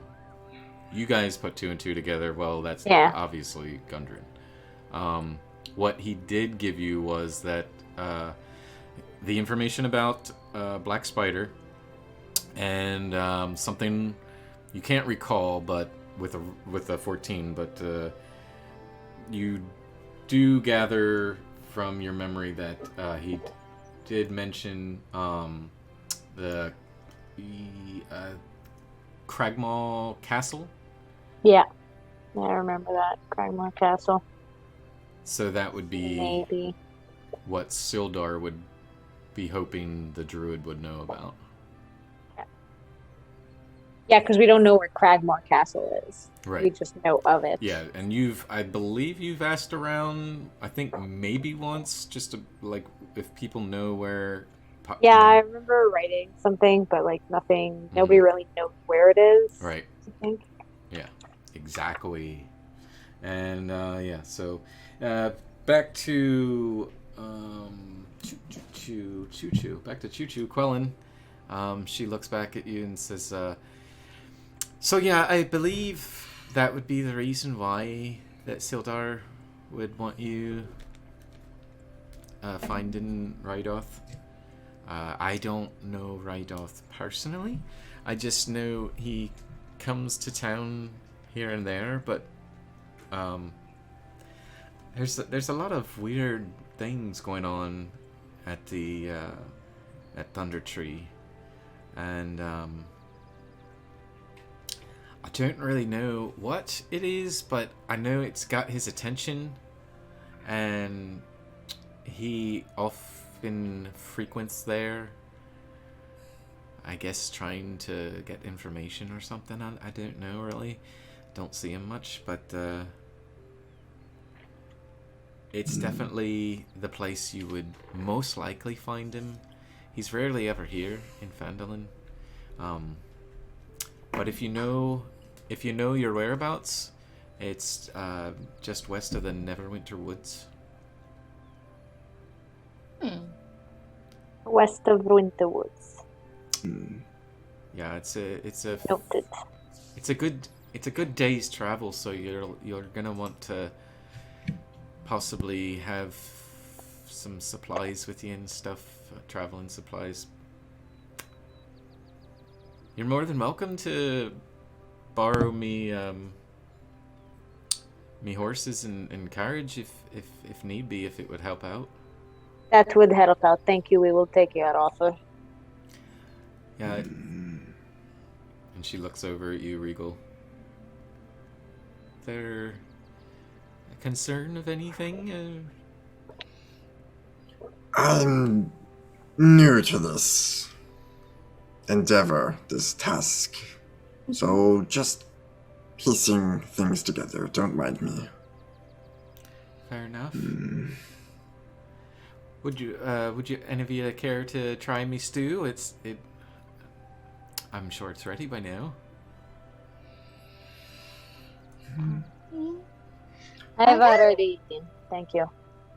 Okay. She goes back and just Oh, poor Sky wanted soup. She was gonna try some. You can totally do that. Why not? Just say yes. Actually, you hear her in the back like scooping out like just bowls, just whether or not you want them or not. She brings and then go ahead. Brings a few out and says, "It's homemade from the vegetables that we make here at Alderleaf." I will gladly accept. Well, if you are offering, then I must oblige. Sure. That is very kind of you. Well, I don't have rooms for you to stay, but if you It's okay. We have place. We can go back to the inn. Okay. This wasn't too much of a walk. Fair enough. If you change your mind, there's always the hay barn. It's a lot more comfortable than people think. I do not sleep in bar. Okay. And she smiles like Not kind of willingly. It'll be a lot more comfortable than being on the road, Adrian. Yes, but we have a room and the bed is much more comfortable. No offense to your bar. That is debatable, but yes. We do appreciate the hospitality that you've been showing us, though. Yes. Thank you. When And would he you kind of like guzzles down the stew as if it's just like and it's actually pretty good. So he just kind of snaps his fingers. He's all clean. Any drips and stains on his face. Why, that's a mighty handy trick there you got. That is very handy. It's very handy, yes. What do we say? When will you be needing me horses? In the morning? Fair enough. Sildar did tell me a little bit about you. I believe Farah, right? Yes, and I am Farah. Narda? And she points at you, Adrian. Adrian looks around. Narda. Like the lost meme. Like what? I'm stuck on it. It's on the tip of my tongue. This is Adrian. Ah, Adrian. Right.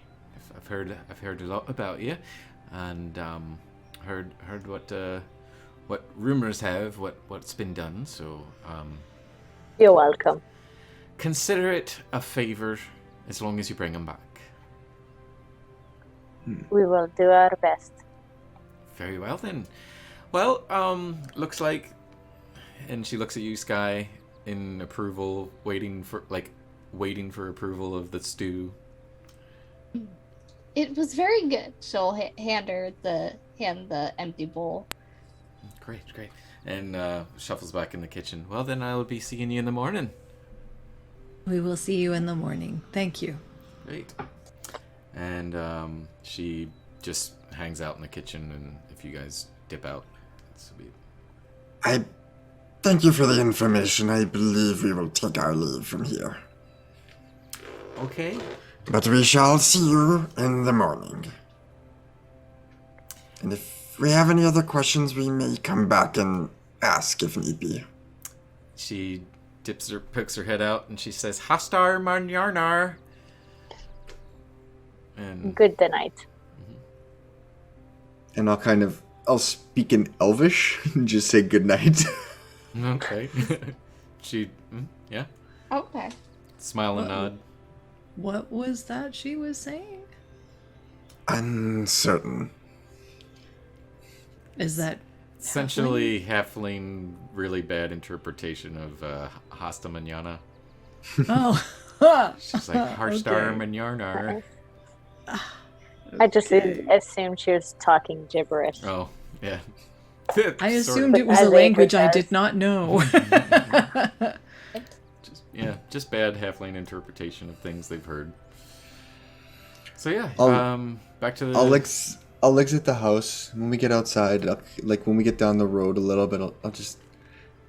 I'm very much confused. What is it we are doing? There's a missing man, an individual by the name of the Black Spider, and now a druid we have to speak to. The druid will What? help us find the castle in Cragmore that Gundren is possibly in, but also the Black Spider has rumors to be connected to the disappearance of Gundren. It is all connected. I understand now. It's all He coming kind of pulls together out... now. He kind of opens his little book, starts writing, and starts notes. continue walking. I was a little confused until Adrian explained, so now I we am very all good know. I will take your word for it. I think I'm still confused, but that's okay. Just point me in the direction of something to beat up. That's a perfect plan. I will tell you who to take care of. Sounds good to me. Wow, the computer did it itself. It changed to the track that I needed it to go into. It's great. Perfect. So yeah, as you guys are nearing the cusp of the town's center, the village still looks busy as all get out. Not anything special. It is the weekend, so it's the end of a 10-day. However, it is getting more towards the evening-ish, and there's really not anything of immediate importance that you need to do this moment in the day. So it's kind of the day's up to you what you wish to do with it before you hit the hay at the inn. So what would you all like to do? I guess I would ask Thera and Adrian a little bit more about the happenings of this town. I guess little minor details of the heroics they've taken upon themselves, some of the consequences, the aftermath, who Gundren is, maybe even kind of going around town talking to some of the people and kind of just collecting notes on figuring out.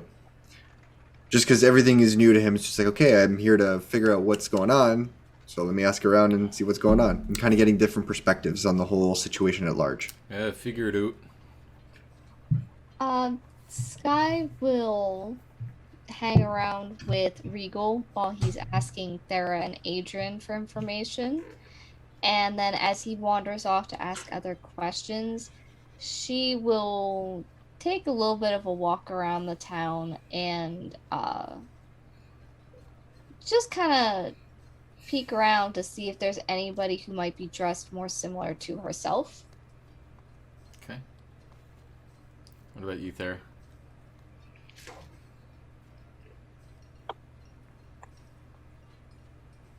Muted. I guess she's gonna hang around and fill in information that Regal's asking. Okay. You know, if she has anything to interject. Likely to be a lot less than Adrian. Yeah. But every once in a while she'll interject something. Okay, cool. Adrian, what about you?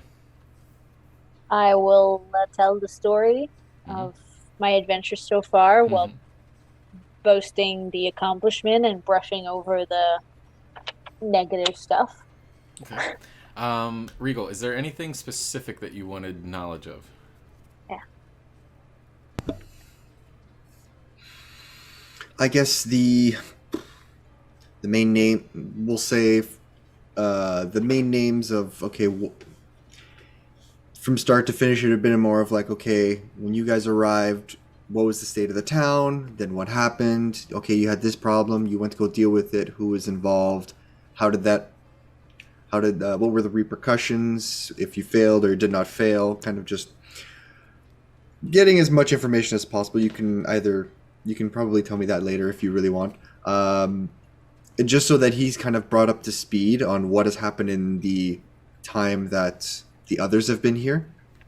And then he can be like, okay, we're going to go see this druid now because of, and then kind of following that same note of what Adrian said is, okay, we're going to go find Gundren, but in order to find Gundren, we got to see this druid. The druid is found in the Thunder Peaks, I think it was, or the ruins of the Thunder Peaks, and the Black Spider has a hand in everything going on right now. And you say, all right, I'm up to speed. Yeah, it's Thunder Tree, but close enough. Sorry, Thunder Tree. I was going to ask on that one.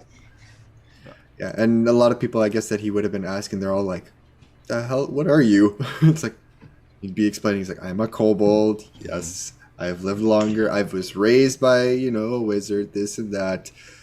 And just letting them kind of, like, vent their curiosity. It's like, oh, wow, I've never seen a kobold before. Like, at least one that talks like you and has, like, the smarts and this and that. And it's just like, yes, thank you, I appreciate your compliments. Can you tell me a little bit more about this? And just goes about the town until later that evening, and then comes back to the inn. I need some tea. I'm tired. Okay. Yeah, we'll say to do that you and Adrian and Thera and Sky, you were all kind of walking and talking, doing window shopping and stuff, just perusing around the town, taking the day to finally relax after a very long, at least for Thera and Adrian, journey for the past few days of just non-stop mission after mission, quest after quest. We're gonna need to get some rations before we go too, aren't we? Yeah. I mean, it is a trip, so. Yeah, I was gonna kind of like speed through that. So what would have happened for Regal, at least, that is really loud. The Adrian and Thera would have caught you up to speed and given you as much as knowledge as they could as far as all the questions you asked, which we can kind of do off stream later. But you would feel pretty much caught up to speed at that moment. Adrian, Thera, Sky, the rest of you, everybody basically, if you, just to fast forward this, any supplies that you would prefer to have back in your inventory, just go ahead and look it up in the handbook and just subtract the cost from it. And we'll just do that rather than spending another half an hour shopping. Because I've already burned a lot of time with you guys meeting, and that's my fault. So, That's okay. Meeting is important. Yes, True. yes, it is. First impressions. Yes. But yeah, you, for the most part, the evening goes by rather comfortably, and Regal, you surprisingly do not get a whole lot of raised eyebrows. Anything more than a raised eyebrow is what I mean to say. No trouble stirring up or any kind of suspicion stirs as you're walking the town. Just, some kids, obviously, that are the same height as you. Mommy, look! What is that? That kind of awkward situation. And they're like, yeah, I've been there, done that. He pays no mind to it. He's just like, cool. It's like, yeah, I know. I'm something new. Yeah, there's some finger pointing and stuff like that, but of some villagers that haven't seen a kobold in real life before. But I am a rarity. yeah. It's fine. But for the most part, the rest of you all do your shopping resupplies as needed, and the evening goes by. You all hang out and just kind of talk and mingle with local villagers and stuff. Eventually, you all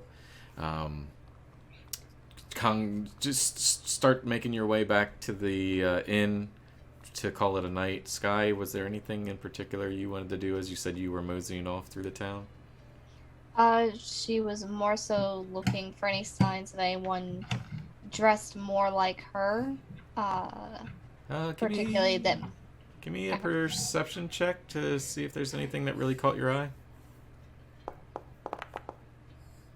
Ooh. Wow.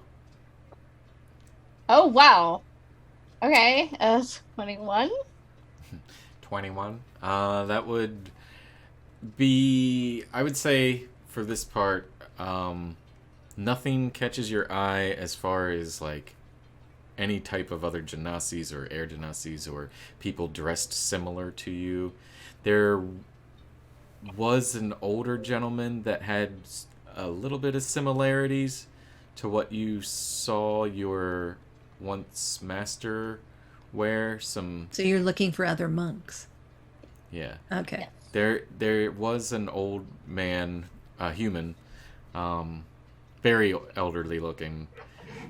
Wouldn't pass to you personally as a monk per se, but had similar garbs that caught your eye. Okay. She will keep that in mind for now and just keep it quiet, and she'll return to meet up with the rest. Okay. And so yeah, you all congregate back into the Stonehill Inn. It is a still rather busy evening. I said still rather busy evening.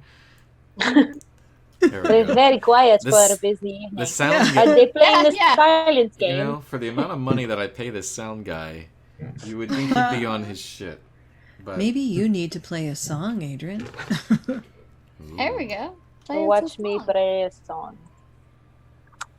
Okay. What I have a little what instrument do you have, Adrian? I'm pretty sure I have drums and a lyre. Well, you are a pretty good liar, but I don't know how you say those in there. In English? How you say that? In America? English, yeah. In America, In we America, pronounce that lyre. Lyre and a drum set. I think it is lyre. I don't okay. know. I was just being... I don't know. I could be wrong. I was just being... I don't trust my English. Lyre is French, something guys. completely different. Yeah, I was just being goofy. A king? America. So I'll take my lyre out and then I'll look at Sky Mm-hmm. and Sarah and sing. From the first glance, started the romance. They locked eyes and saw the prize. The perfect blendship. Some call friendship. Give me... Please entertain us all with a performance roll. Oh, that was very good. It better be good. I will give you... Yeah, why not? Roll with advantage. Why not? Woo. That's an 18. Hey, Yeah, without a hitch, your song and you're beating on the drums, and the musician that's playing the lute in the background kind of recognizes your skills, and it's kind of like okay, and kind of starts playing a little melody along with what you're singing, and your voice comes clear as day throughout the audience, and surprisingly, as busy as it is, the people stop to listen for your moment As of... they should. Yeah, it's Adrian, yeah. You actually do hear, like, one or two individuals go, Is that Adrian? Yeah. That's all you hear. So Thera reaches over to Sky and fist bumps her. Like an egg. All right, there we go. Oh, nice. Mine's too close, but okay. I mean, if we're going to be called out. Right? It's true. Why not? And the barmaid comes back, a familiar face that you've all seen many times before, asks if you're having anything, looks to you, Regal, and already has a cup of tea on the tray. I would like to try this tea, I think, Elsa. Thank you. Yes, no problem. And I And have one too. a round of teas then for everyone. You Yes, like a please. tea, Adrian? Yes. And she shuffles off and Regal's brings just kind of like sitting back with his legs crossed, almost like legs crossed on the chair or whatever. Yeah, He's we'll got say his you're in book- the same corner. He's got his book in his hand. He's kind of going through his notes and he's drinking his tea. And it's just like an odd sight. You see this kobold just kind of like, kind of tongue coming into the cup itself. He doesn't have lips, so it's just like. Yeah, Nice. she puts the plates down, the little saucers? tea cups. Yep, the saucers and the tea cups. Wow, and she pours you all a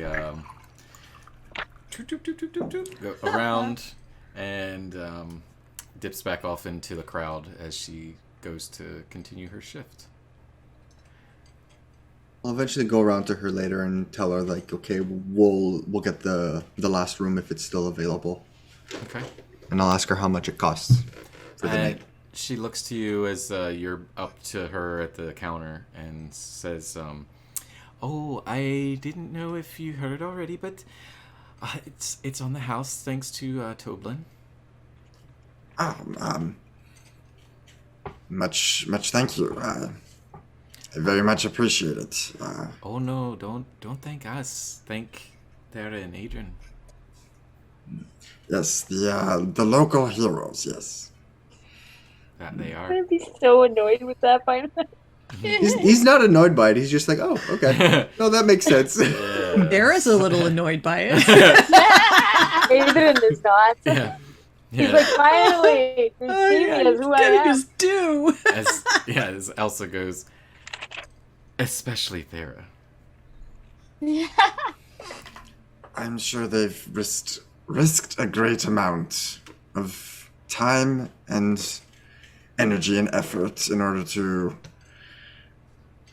provide continued establishment here. From what I've heard, at least. So, they're... Yeah. And he kind of just nods. He's not even sure what to say at this point. He's just like, again, thank you. I'm sure I will repay the favor in time. And she just nods and goes back to work. He goes back to the table. Writes in the book and tosses you the key. And what Adrian, Sky, and Thera, what would you like to be doing? Thera's gonna finish her tea and then retire for the evening because we need to get on the road fairly early and she needs sleep. And like any good soldier, she will sleep the minute that her head hits the pillow. Yeah, I know that feeling. Like on vacation. Yes. All day, go, go, go. Yeah. This is me time. Well, Yeah, you I get got- sleep when you can. Yeah. I got nothing As else. Roxanne knows. Oh, yeah. You don't get to choose when. Nope. Just- Yep. We have a moment Made it now. work. She's gonna take it. Okay. All right. So you all head back up. Make your way up to the rooms as the evening dies down and eventually gets into the midnight hour. The crowd dies down as well, and it slowly becomes just a couple of people. Nobody mysterious or anything like that. No glass staff or Sildar. So pleasant evening. Actually, as we're making our way up the stairs, Sarah's gonna like nudge Adrian. That was a good song. Thank you. I got inspired by you guys looking at each other. You seemed like you made an instant connection. We don't see fellow Genasi very often. Genasi's, man. Genasi's. Yeah. It was the first time I saw somebody who had the feeling for somebody else without any, how do you say, any sexual or way of getting something out of it. Is weird, but I enjoyed it. I'm glad we could demonstrate friendship. Platonic friendship. Question Based mark? on no gain that you could get out of it. That's the important part. I think maybe you should see more of this in your life, Adrian. I don't know. It's the That first time sounds I've ever seen Good idea. Hey, Adrian's all about. He's got his three like ass cast of grass. Like he's got the coin, groin, or loin. One way or another, you're paying. Exactly. Okay, yes. I could see why it wouldn't make its appearance very often. So, But it was a good song anyway. Enjoyed it. is Thank there anything you, Regal and Sky, are doing before you make your way up the stairs? Nope. Okay. Nope. So as you We're all same page. all four of you, one by one, make your way up to the rooms. Thera and Adrian, you break off into your room.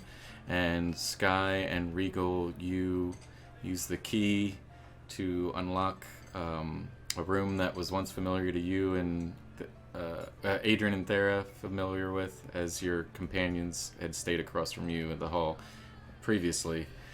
You enter the rooms, very familiar scent, as nothing's changed for you, Thera and Adrian. It's just been cleaned. Just a nice, familiar room that's been cleaned. And Sky and Regal, what's your passive perceptions? 12. 12? That seems to be pretty common.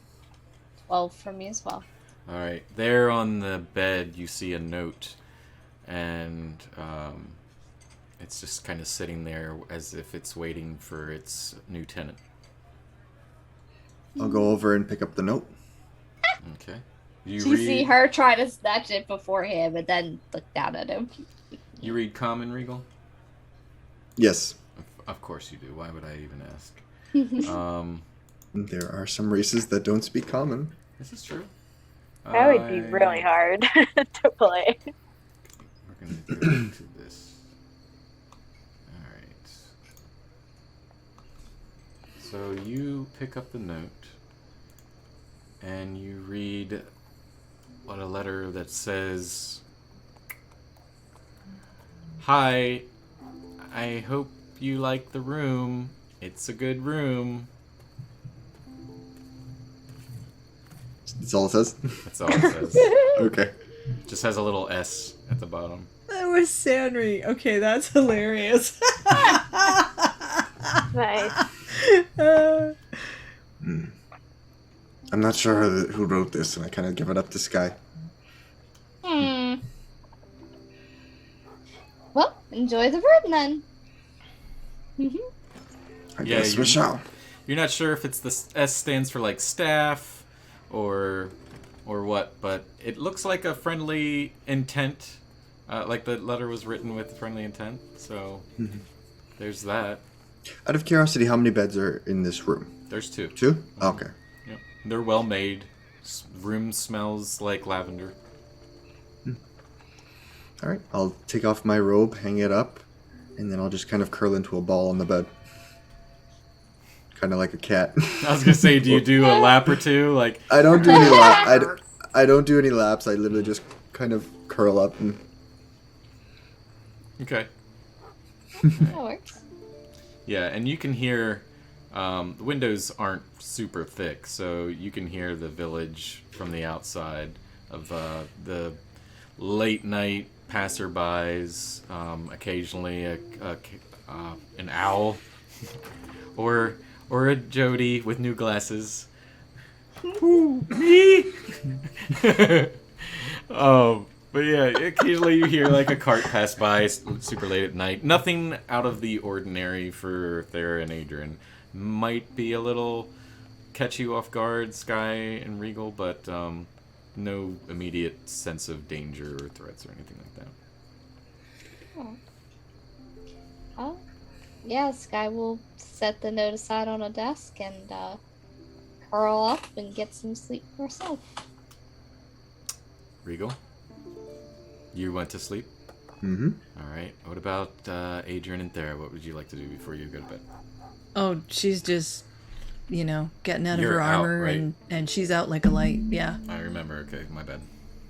It's okay. Adrian.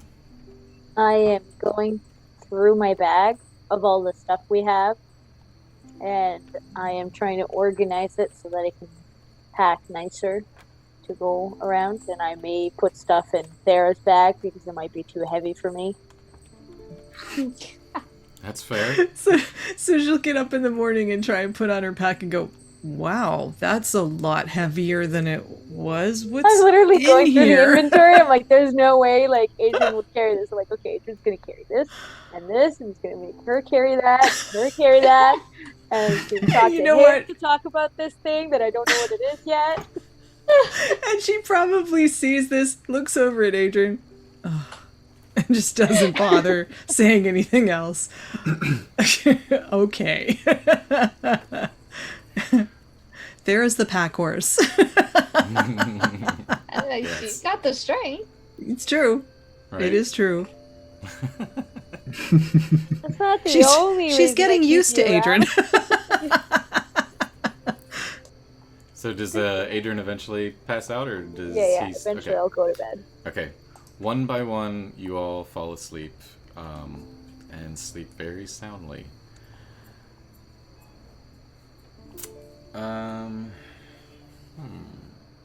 Everybody roll me a perception check, just to get to roll something.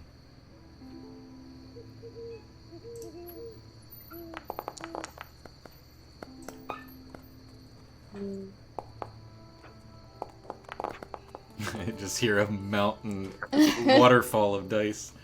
I love it. I love the sound effects. Dirty 20. Cool. I have 18. All right. Dirty 11. Dirty 11. That's what I called my son's birthday yesterday. Mine was a 13. Okay, so Regal with the 20, Sky with an 18, if I got that right. Thera 13, and okay. Adrian 11. All right, so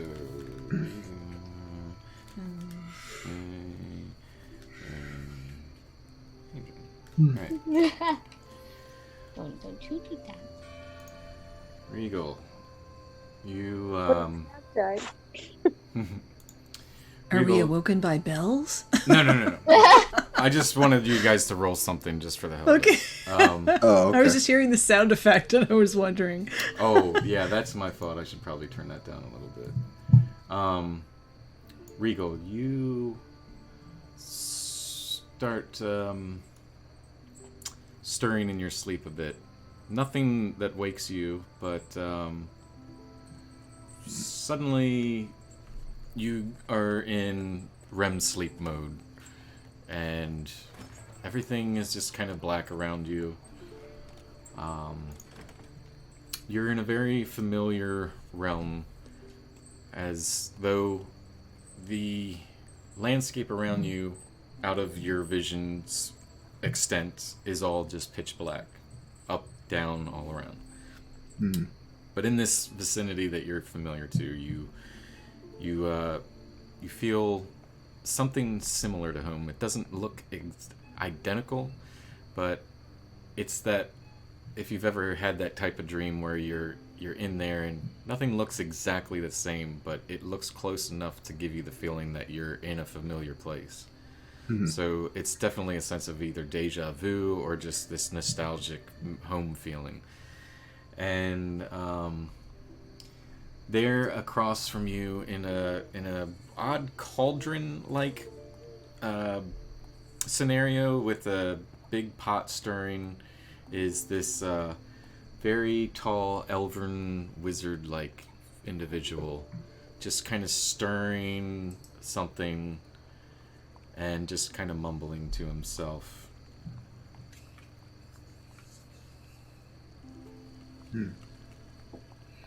I will approach the figure. Is it like a cauldron or like a pot? Or, okay. Yeah. I'll approach him. Kind of see, is it Master Uthoran?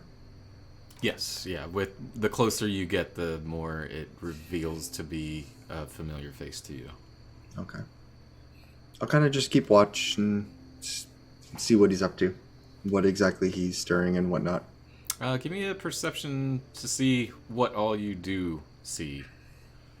Sure. How close are you getting? I'll probably be standing right next to him. Okay. It's a 12. All right. With being that you're right next to him, we'll just say that it's without an issue. You see him just adding different things into the cauldron, and just mumbling to himself. Just murmurs. Doesn't really make a whole lot of sense to you. Kind of like in a dream, like where you're trying to read and you can't make out the words. This is kind of the same thing where like you can't make out the words of like what he's saying, just murmuring and mumbling under his breath and just.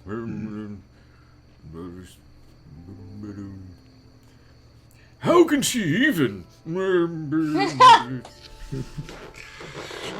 Does he have like a book on the table open or in his hand? With a Following. with a 12, you don't notice a book per se, but you do notice a table over maybe about 15 feet further past.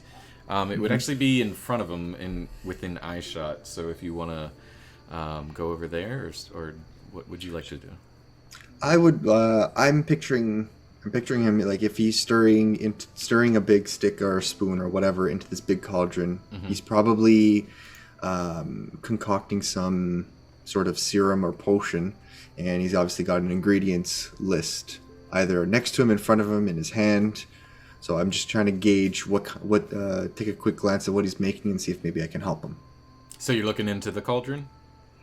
Well, I'm looking to see if there was a book, but if there's not, I can take a look in. Okay. If I know what color it is, and maybe I can gather what it is he's trying to make. You go over to the table first, and there is not a book per se, but there are like torn pages. You look to see, and because this is a dream, you can't make out any of the words. It's all chicken scratch, as some people say. I just hear the cats fighting.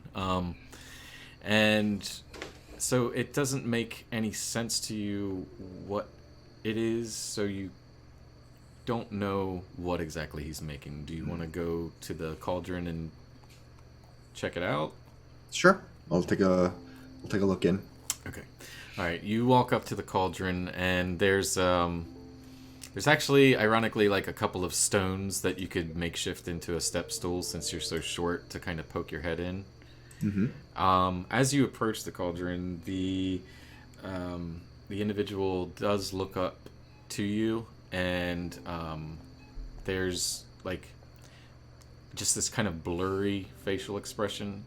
Like you know it's him in like deep down in your heart that it's your master, but it's the face is blurred and he's still just mumbling, but he acknowledges you, and the hand just waves. Doesn't say anything to you, but just waves for you to come forward.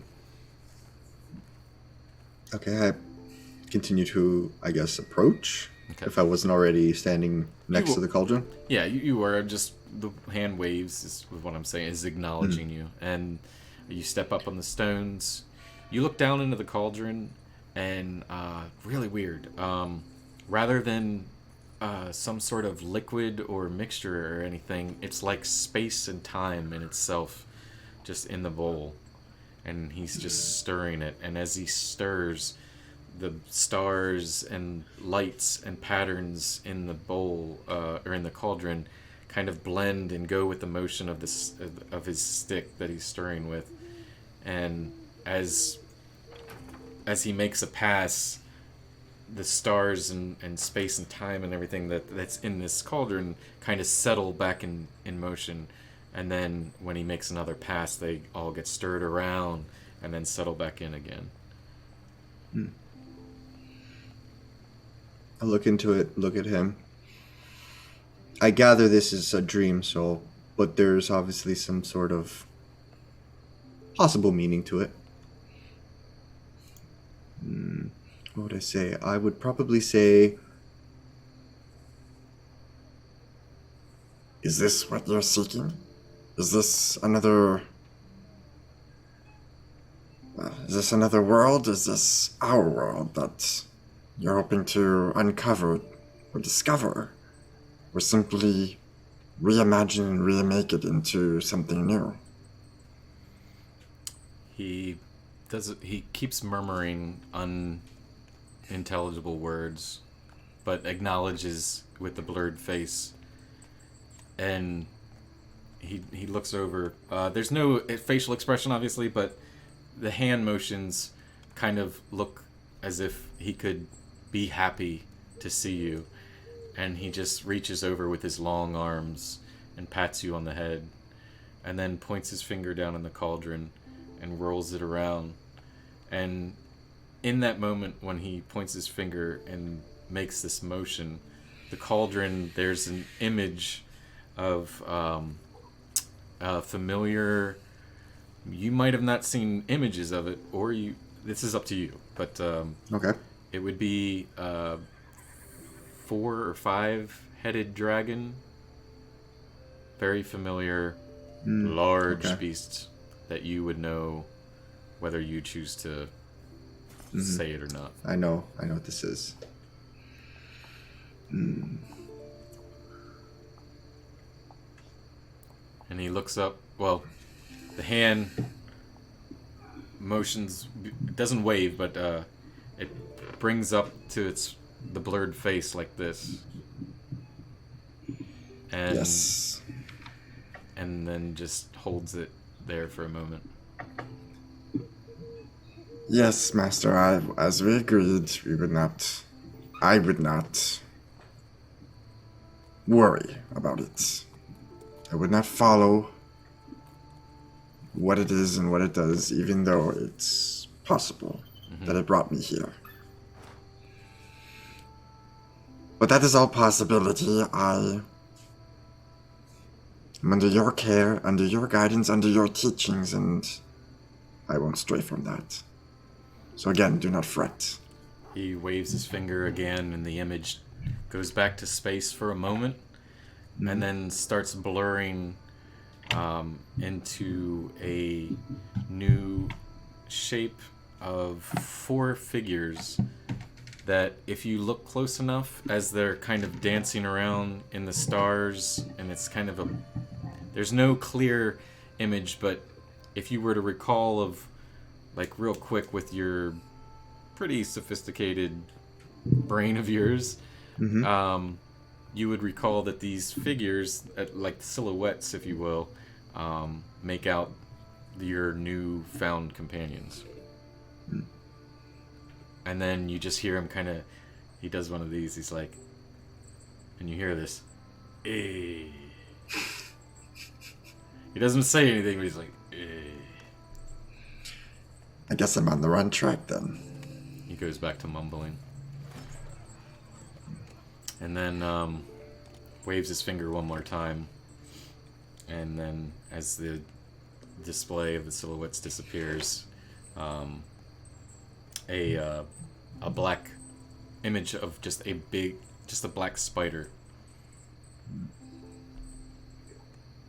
And before you can make out anything else,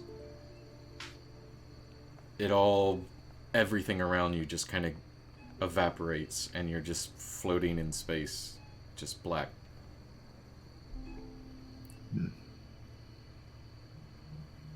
And that's where we will move to Sky.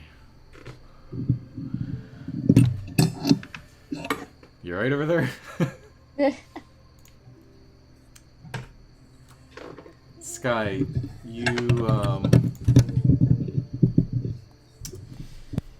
you're dreaming, just right at the moment of REM sleep as well, and at the moment you realize that you're in it now. It's like you're standing there at a very familiar, same kind of situation. Everything around you is black for the long extended point of your vision, but you see a very familiar what is it? Temple. Doesn't look picture perfect, but similar enough that you have a deja vu or just feel like this is something familiar to you. I will start to walk closer towards the temple, towards the center of the space. Okay. As you go closer to the temple, it starts to come into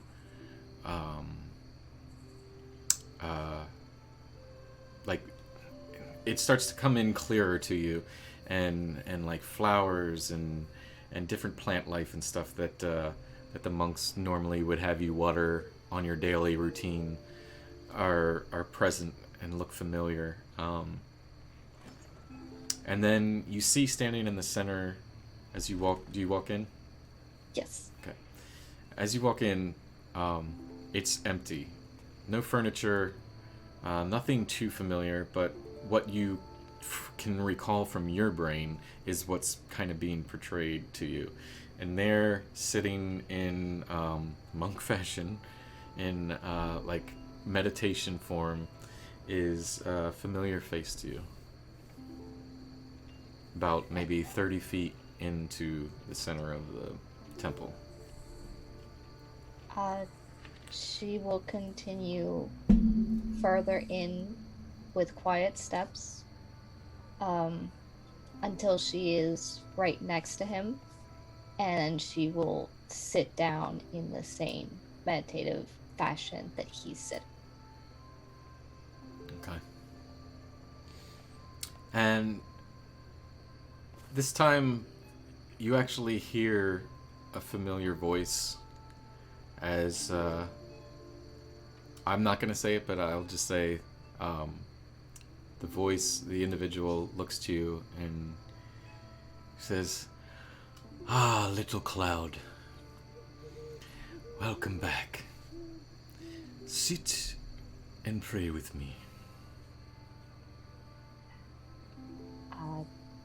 She will give a nod as she makes to sit down.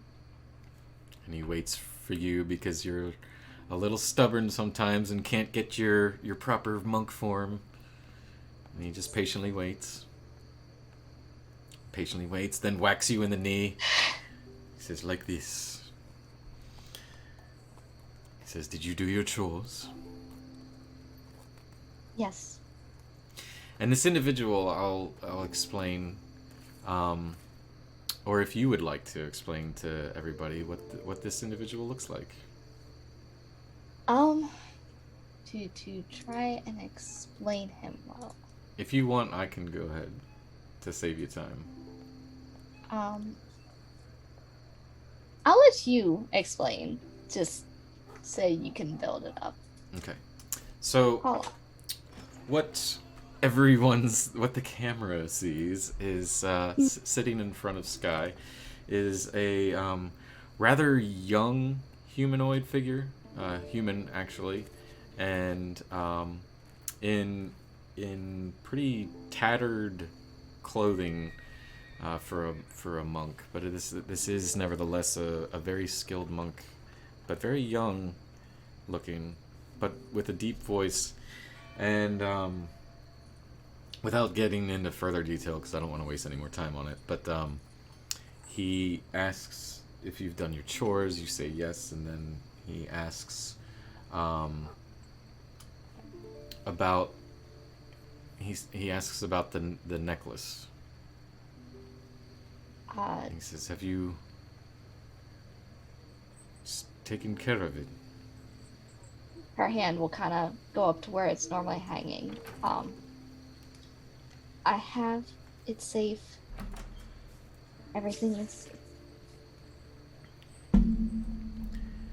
And what do you plan on doing with it?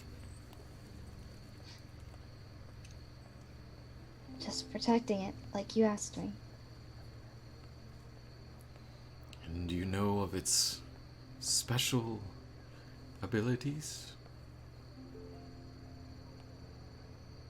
No.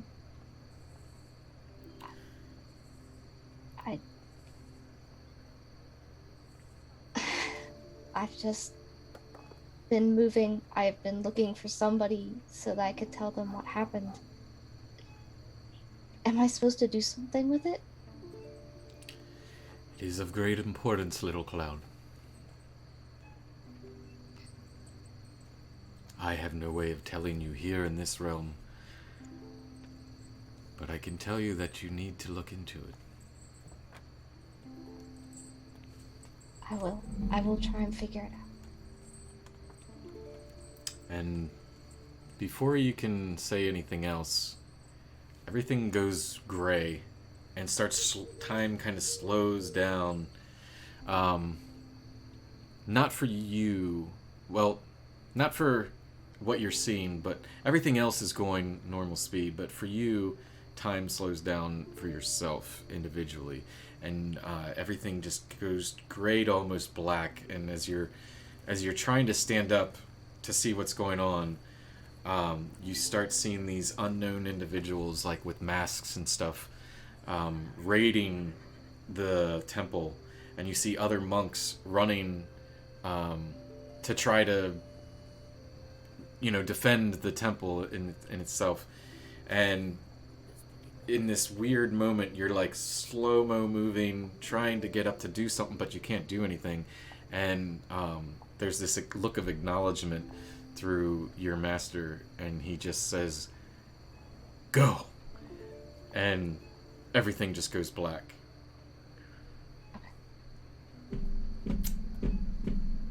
Thera, you are fast asleep within seconds of laying down and listening to... Thank God your brain shut down fast, because otherwise you were going to hear Adrian going through all of his shit. I did say she was getting used to Adrian, right? Yeah, yep. Yeah. She knows to fall asleep quick. Mm-hmm. She can sleep through that. Yeah. She could sleep through a lot. You, similar kind of panning into your dream realm where your body goes into REM sleep, and you're laying in a burned down village. Around you, past your normal extent of vision, is all black, no matter which way and direction you turn, but the area itself is very familiar to you.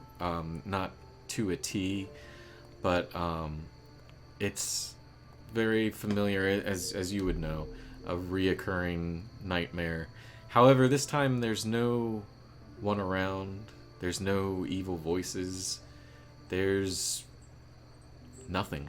It's just, there's not even smoke, it's just the remnants of a burnt down village. And as you come to, you're laying in the dirt in almost like a fetal position, and wake up in your armor, no shoes obviously, barefoot, and you're just kind of laying there, but you know deep down inside, like, this is familiar territory to you. What would you like to do? And yet, so very wrong. She will stand up, look around, start peering in burned shacks. I don't know, looking for something. Yeah, sure. Give me a perception roll just to see what you can make out. Okay. Perception. Let's see what happened. Oh, Oof. 4, which makes 6. Yeah, my dice rolls have been crap tonight. It's a dream. I mean, it's, Okay. So it's her vision is obscured. yeah. At moments, it does get a little blurry from some painful memories and stuff. But over a period of time of going through tents and walking about, just trying to look for an answer of what the hell is going on, where are you? I mean, everything feels familiar, and this doesn't feel good, but there's no violence, there's no screaming, there's no fire. She's thankful for that. Yeah. It takes you a while, what feels like hours, what feels like almost days, until you stumble upon this one tent. It's looks to be like just a makeshift war tent. It's half burnt in the center, big hole in it. But you notice something kind of pulling you towards the direction.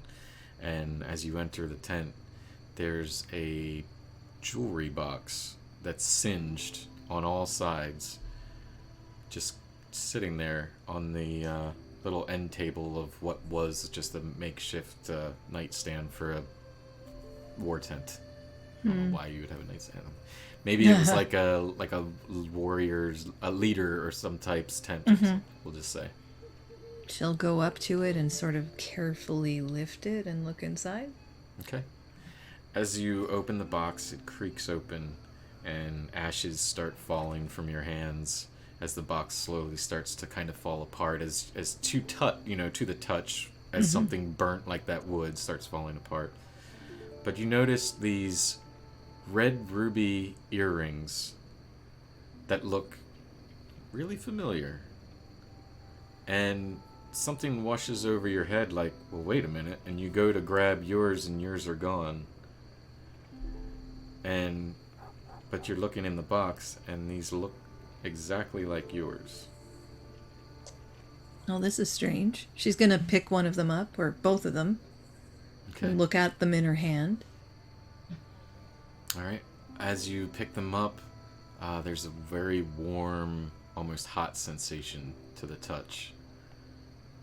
And a voice just slips in your head. Not something super evil like you've been used to in these situations. But a warm, almost fatherly like figure tone, just saying, these were yours from the day you were born. They will protect you. Use them to keep you safe. Who are you? And everything starts to go black. And wait. as it all goes black, you stir up for a second, because this wasn't normal for you whatsoever, and a completely different scenario to what you were kind of used to. And you go to grab, and you feel your earrings that are still in, and you feel a really warm sensation at the touch that you haven't felt before. And then when you let go, you touch again, just normal. Has she woken up now? You stirred up, yeah. Okay. It's, I'd say 4 in the morning-ish, still dark. Okay, so she's kind of woke up with a bit of a gasp or something, I guess. I don't know. You basically wake up saying, wait a minute. Yeah. Wait. Yeah. That's the quickest thing she's ever said in her life. Wait. Yeah. Okay, so she make these earrings, though? I'm confused.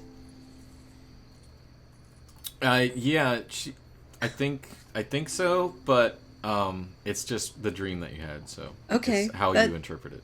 That's very strange. She actually will take out one of the earrings and look at it in her palm and just sort of like examine it. Does it look any different than it did before?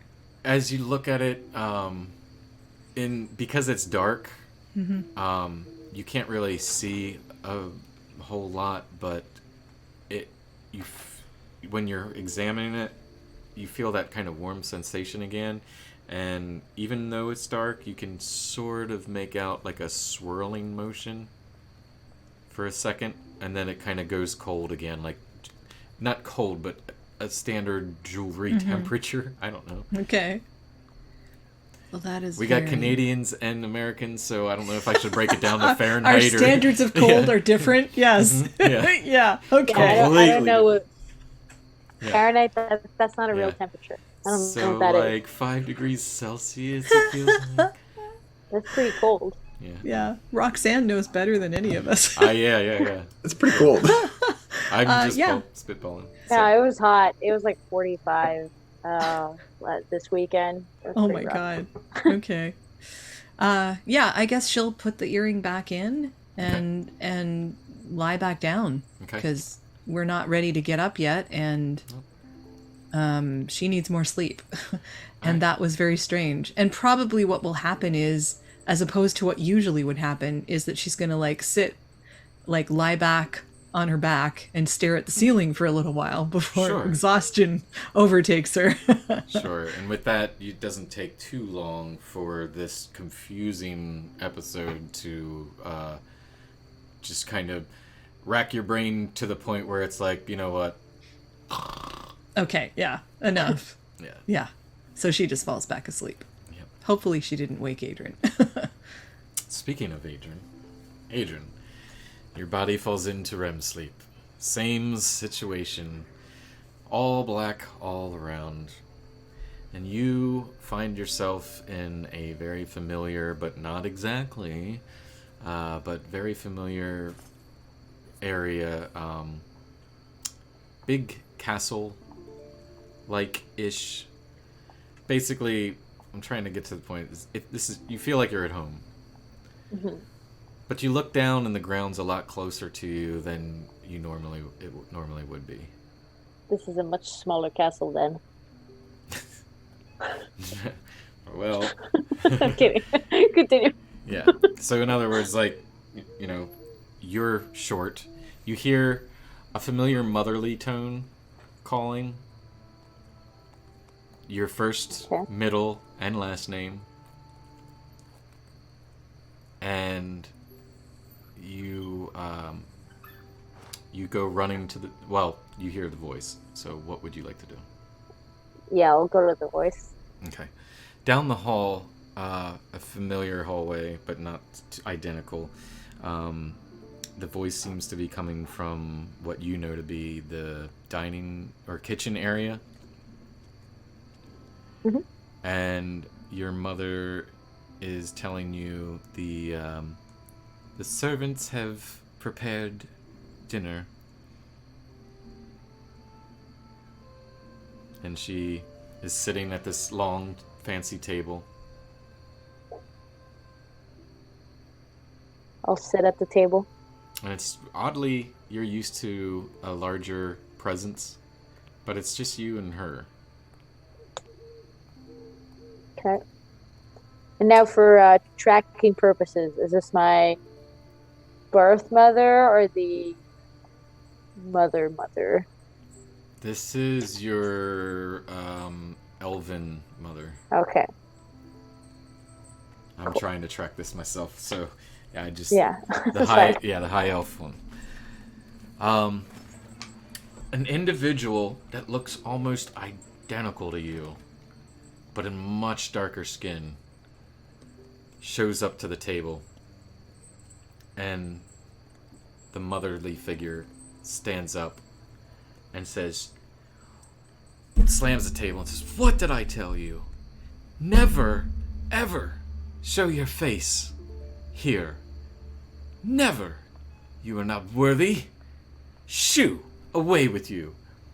And as you look, this young boy, almost identical to you, with pointy ears, dark skin, really dark skin, looks at you and just has this like angry but torn apart, like tears in the eyes, expression on his face, and just gives you like a real dirty look as he walks by, and she's like, back in the cellar with you. And he just leaves. Adrian feels guilty because he knows how much it sucks to be yelled at by her.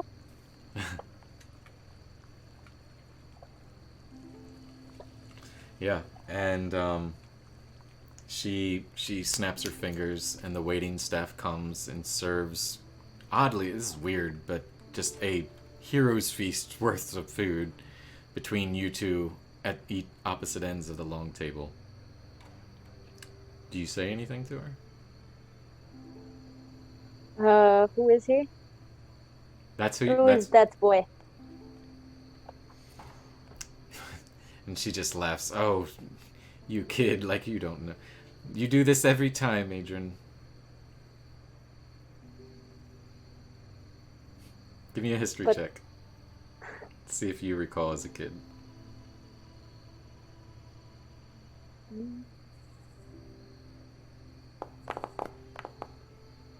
15?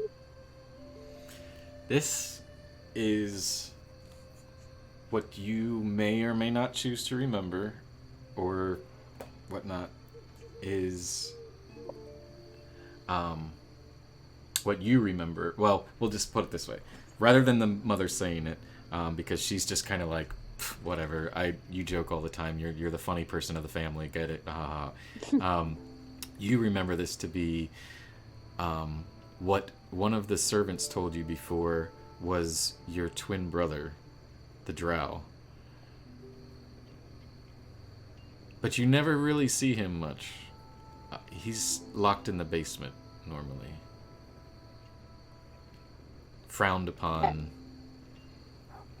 Never to be showing his face in proper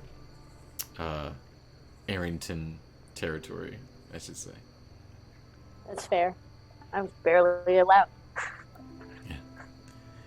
And at the young age, the food just looks amazing, and you climb up instinctually to grab a chicken leg, and your mother snaps her fingers and one of the servants slaps your hand, and everything, with that little bit of instinct of pain, everything goes black and you wake up. And that is now 10 o'clock. I'm going to end it here. Thank you all so much for playing. Thank you for tuning in. This didn't go exactly as fast as I had hoped. I was hoping to get you guys to some combat today, but That's okay. we will... Games are always slower than you expect. Yes. yeah. Yes, they are. Fun times. Glad to be back. Yeah.